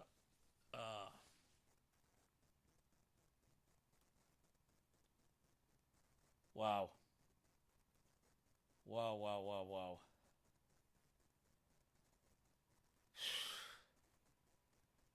He would have lost boss. So if if queen c2, Steve, king takes on f4, and when you take the black queen on f5, king takes f5, and you've got nothing. Then the king's gonna take the other pawn. No, the f pawn is already gone. After king takes f4, we're gonna go back, but after king, that's what I thought. I thought your line is the correct one, but then I realized actually I'm gonna lose both pawns. Yes, I'm gonna lose both pawns, and actually, yeah, because king takes on f4 already. Then you take f5, queen takes, and king takes, and you can't push the pawn forwards. I mean, you can push it forwards, but then king's gonna take it, and that's it. Now, what Wesley does here is incredibly well, but you got to tread very carefully and try to protect the pawns whilst you're stopping the checks. So, should be winning here. Wesley should be winning this one. That is, if he can keep his nerves, in check, he should be winning here. He should be winning.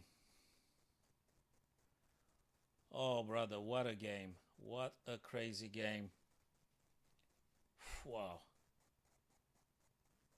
Can you imagine the blitzes when they will be starting? So this is a rapid now.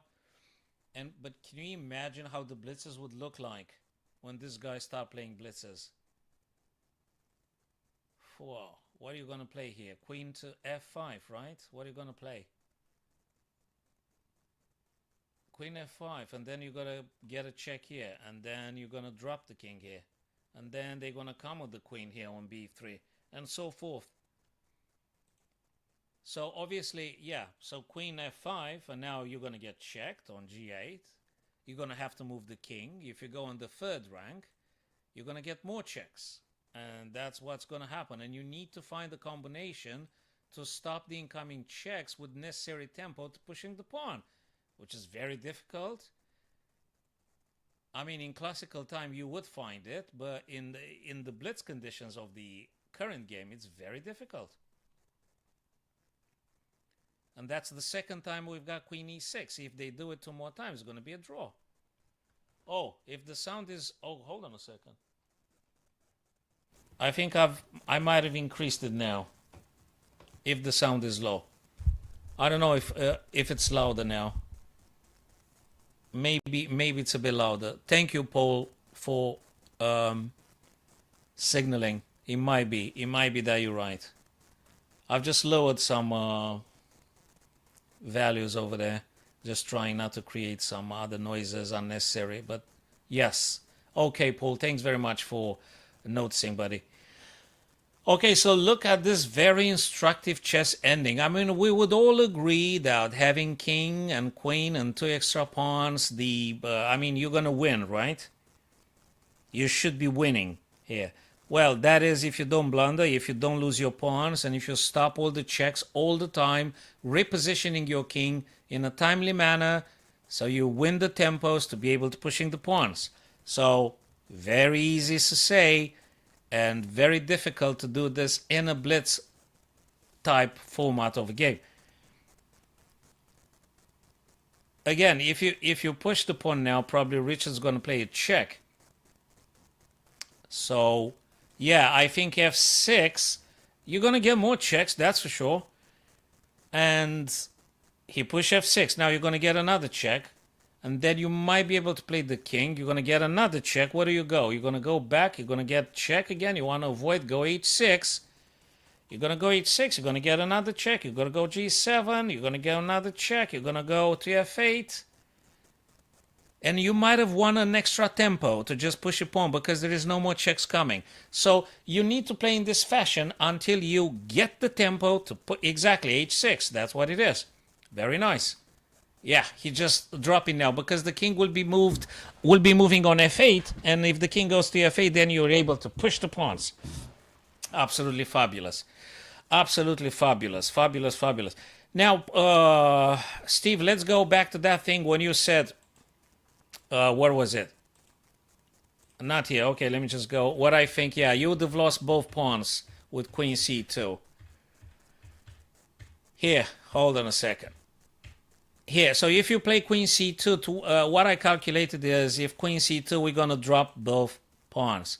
And I said if queen c2 here, I think they're just going to take like this. They're just going to take on f4, right? And what do you do here? I mean, whatever you choose to do, this guy's going to fall too. And if you take the queen off, even clearer that this guy's going to be stopped. So I fought exactly like you. I fought for a brief second, for a split second. I thought, actually, I'm gonna take the queen, but actually I realized it's not the case. And very nicely, Wesley saw that. Well, he's got like 50 seconds on the clock now, so he did play the correct move, which is queen f3, checking the black king, preserving the pawn, pushing the black king away from attacking twice on f4, and he went on to winning. But boy, that was an absolute drama of a game. An absolute drama of a game. I think Richard is very upset with himself. Wow. Wow, wow, wow, wow, wow, wow, wow. Okay, so what's the standings, guys? Let me see the results here. What are the standings? Wesley came on top now with 1.5 points. And Aronian 11 Aronian on the second place, right? I mean, that's the standings at the minute. Now they finished the games, right? Whoa. So that's the final standings, guys, at the minute. And we are going to witness a couple of blitzes. That means double round robin. And I mean, you're gonna get to play every single person twice with white and black. 5 minutes and 3 seconds increment. I think they finished the rapids, if I'm correct. Correct me, guys, if I'm wrong. I think they finished the rapids. Let me go back to the format. So I think they finished the rapid, right? And let me go now to actually schedule. No, they haven't. No, that's 21st of May. That is today, Sunday, and they just finished it. And tomorrow they're going to be playing more rapid. No, man, Blitz is just for other days. It's not today. Okay, I just had I had the wrong understanding. No, so they're going to be playing rapids, which is good. Okay, we're going to see more quality games happening. So that was the last round of rapid today. And then tomorrow, 22nd, they're going to be, tomorrow, Monday, going to be 1, 2, 3. 3 more rapid rounds tomorrow. And that is Tuesday, going to be more rapids. And then onwards, we're going to have the blitzes. That's exactly the case. So that was the last round for today, Rapid. Absolute dramatic, and fabulous. And as you could see, guys, as soon as you go under a minute, as soon as you go in time issues below a minute, there's a big chance you're gonna mess up something. It happens to the best. It happens to the best. It's a human mind condition is very much fallible when you're lacking time. Wow. Wow, wow, wow, wow, wow. So I hope now sound is better, people. I hope sound is better. Paul said that he might be a bit louder now. Okay, I'm going to play this moves later. Okay, I got a couple of daily games here that I need to make a decision and play. Thank you, Strobex, for confirming. So I've got the... Oh, I didn't expect this move from this guy. Okay, so I got to think about this one. If I should take, they take. Okay, maybe I should be attacking queen. Maybe I should be playing this. They have time to get some more pieces into the game. I got to think about this one. I really got to think about this one. If I take this one, they take with the pawn and they be... Yeah. Guys, don't give me any assistance, okay? So I'm going to leave this one daily for myself and my opponent. I need not any assistance about those daily games that I'm playing. By the way, guys, if you want to join my club, which is wherever I may roam from one of my favorites Metallica songs, you can join the club, and then we'll be doing more tournaments. If you want to participate, you're more than welcome. If you want to send me some friend requests, that's cool as well. Okay, let me do some puzzles, I guess. So puzzle rush, and then maybe Steve, I can play you another game. Steve, you want to play me another friendly now? Yes, well, yeah, well, it's happening. It's happening very quite often. So yes, every now and then you will be finding kids using an engine. That is true. Yes. So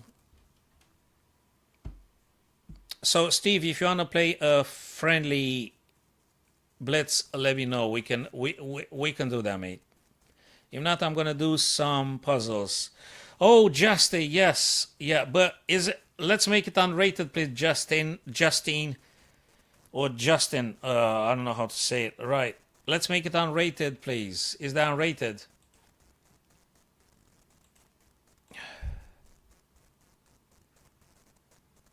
Okay, let me send you a request and make it unrated then. Yes, yes. Well, look, there is a pretty chance now if you play a correspondence game and if it's 1 day per move or 3 days per move, it is to be expected that players will be spending more time contemplating. You don't have the time pressure. You can, look at those pieces for a long time and make a right decision.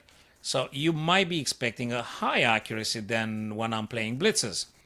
So when you're playing blitzes, so it's to be expected higher accuracy in daily correspondence than classical format are quite accurate, and rapids. And now as you go towards blitzes and bullets, the accuracy decreases dramatically.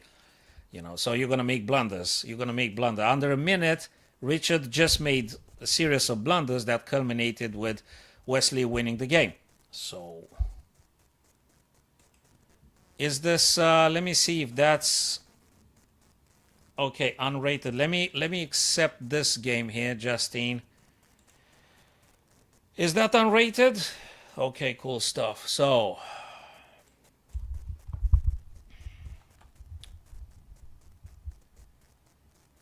have we got any increments here? We just okay. We have no increments, right?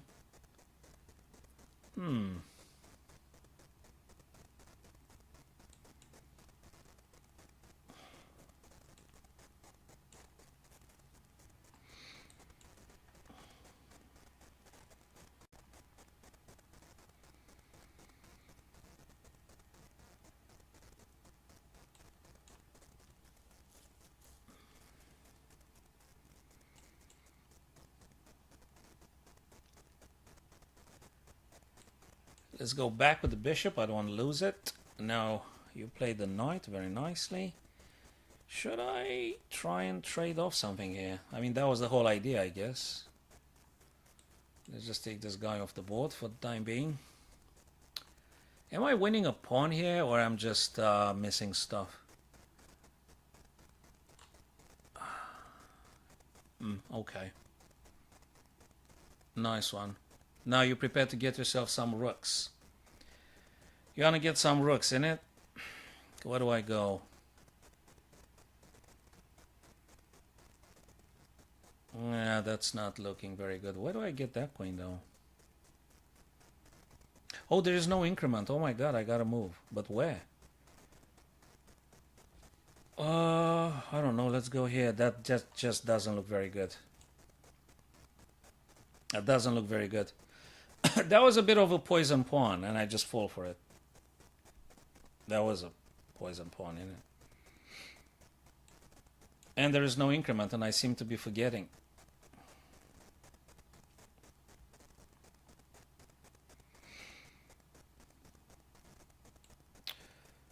Probably this. Just trying to desperately defend something here. So you're attacking that guy. Should I go? I wonder where. Let's try and drop the guy somewhere here. Oh, I'm running low on time. Oh.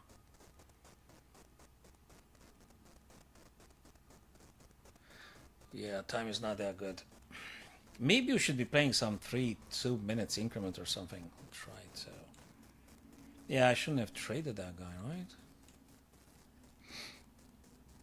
Oh. Time is of the essence.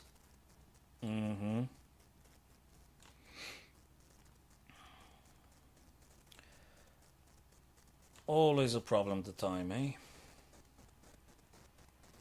I'm in check.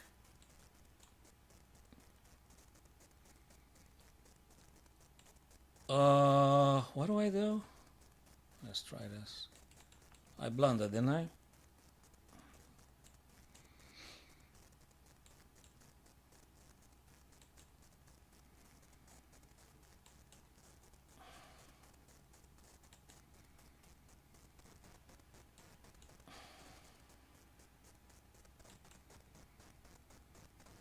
Nice one, nice find, nice little find there. Nice little finds. How do I get to catch that guy? I don't think I can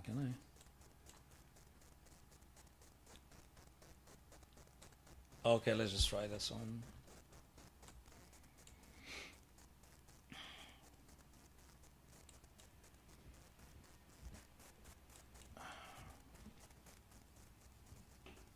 Okay, where do I go? Here. So I think 3 minutes to increment just to try and increase the chances to be seeing something more. I'll try that one.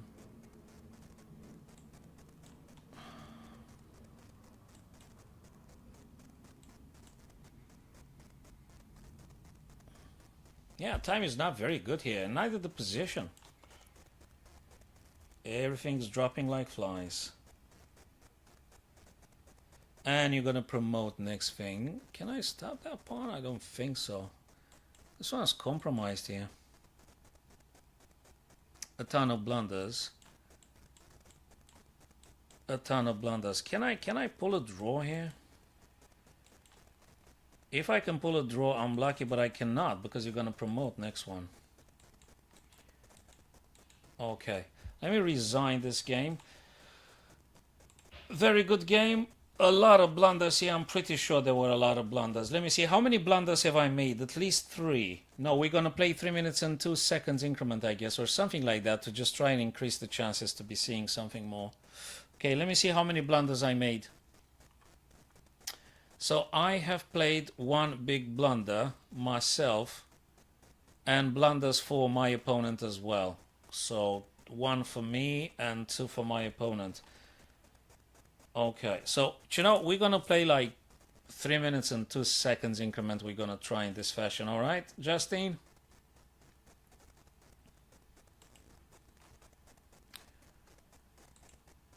Okay, let's do it 3 minutes and 2 seconds.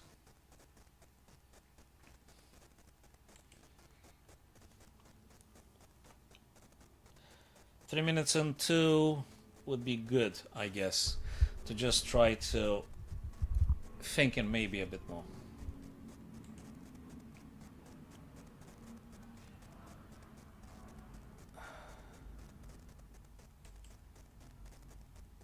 So you're gonna issue the challenge, or you want me to issue the challenge? Let's do it 3 minutes and 2 seconds. If you want to.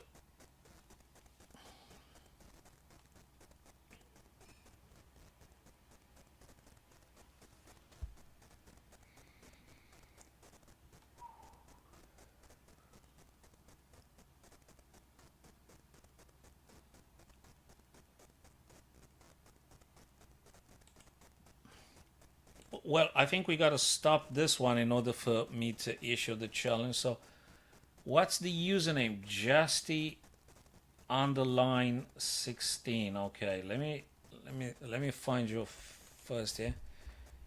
Justy underline. What you said, 16? I think it was, isn't it? Okay, let's try some 3 minutes.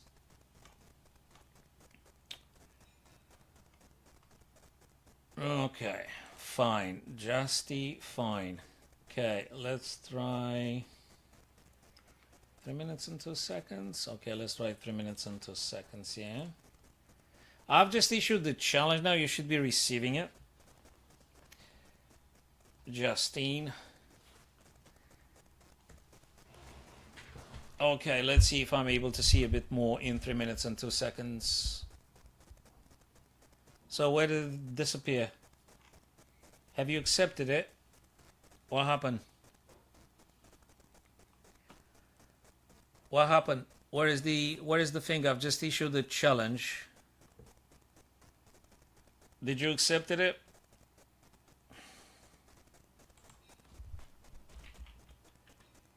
Oh.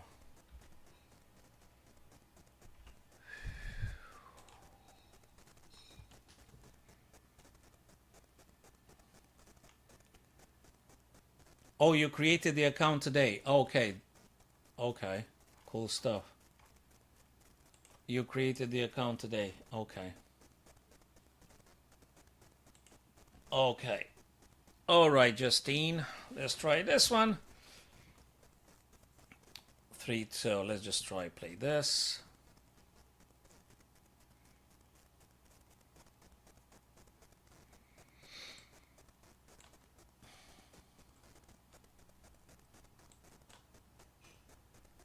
Okie dokie, let's take this guy. Go with the check. Taking queen.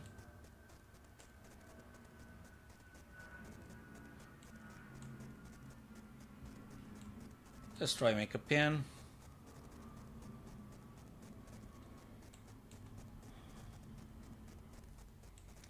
And now this.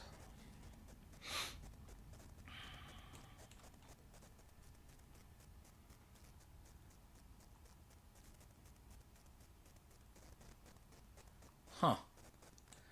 Just try give you some isolated pawn if I can.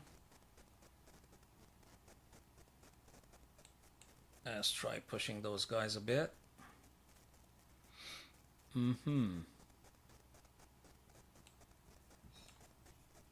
Have I missed them? Okay, let's try this.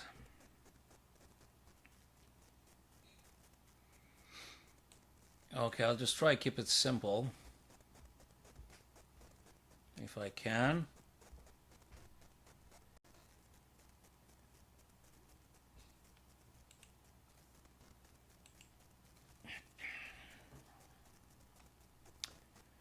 Okie dokie.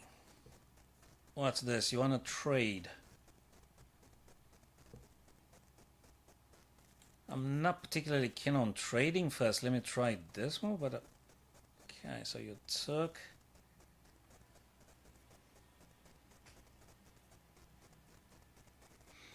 No wonder that was the case.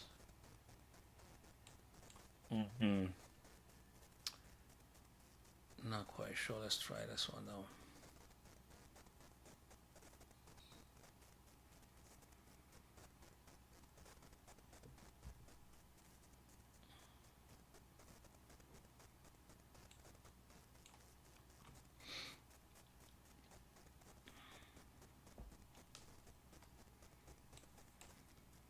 That's all I can think of now, just trying to create some pressure on that C file.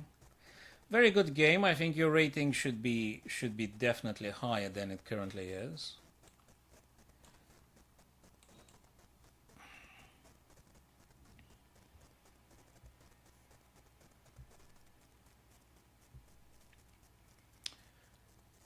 Okay. Probably I'll just go back a bit. Let's see if that works. Okay, let's just go for some weaknesses if we can.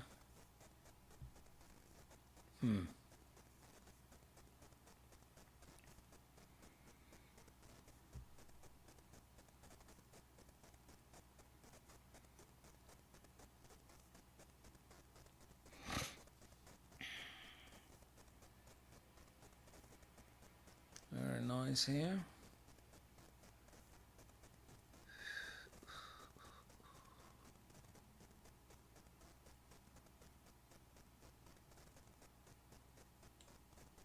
I wonder if that's the move. Let's just try this idea. Okay, guys, probably 1 or 2 games, then I'll wrap it up. It's getting a bit of a longer one. Okay, you're gonna come down with a checkmate now, so I gotta create a bit of space if I can. Okay. Maybe. Attacking the rook check again here. I wonder, wait a second. Huh. Maybe.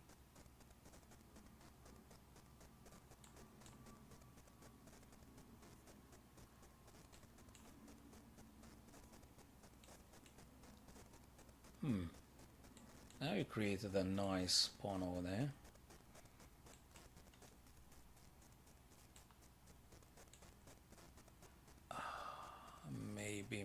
Maybe. We'll see about that.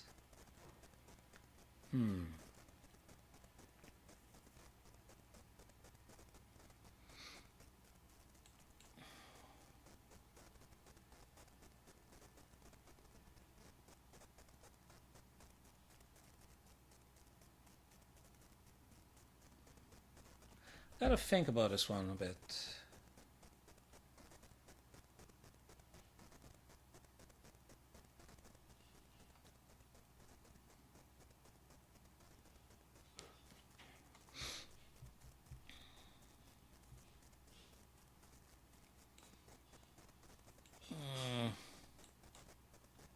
Maybe.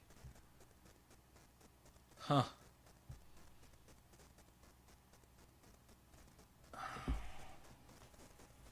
That's not an easy ending, though.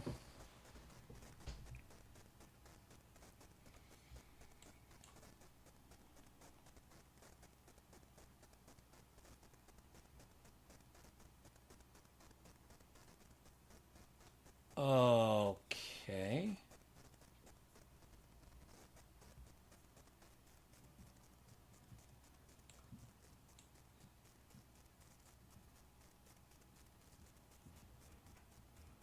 Huh.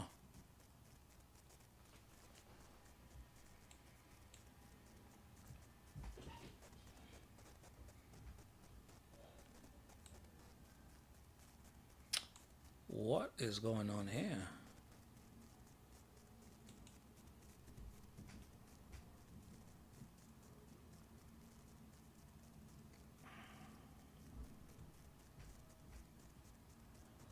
Okay, still gotta think about this one. That's quite intriguing now.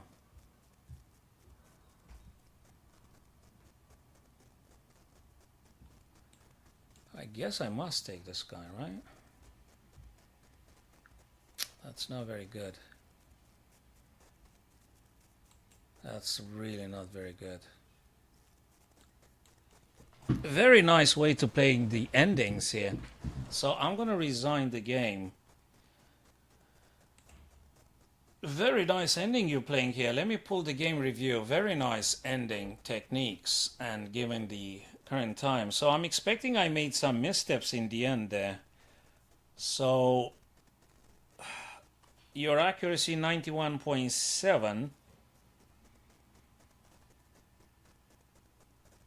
That's the accuracy level that you played, and I've really done my best with 86.3. That's what I could pull up. That's it. So kudos for your high level of accuracy. That's very good. What can I say? You should be having a higher rating that you currently having. Very good accuracy, and you got like 1,000. You've opened the account when? Today. Okay, cool stuff. All right, Justin, if that's your real name. Okay, guys. So we'll wrap it up now, boys and girls. Tomorrow we're gonna be having more rapids being played at the Super Bet in Warsaw, Poland, and probably we're gonna be doing like in the evening. I reckon after I finish at the club, we'll be doing more rapids comments because it's absolutely amazing what these guys are playing, and it's totally worth it and very instructive games. So thank you guys for witnessing. Thank you for being here. And I'll see you with more comments tomorrow. Boys and girls, ladies and gents, wonderful to have been with you. And thank you for joining. So that was it for today, Sunday, guys. Enjoy the remainder of the day. Thank you very much.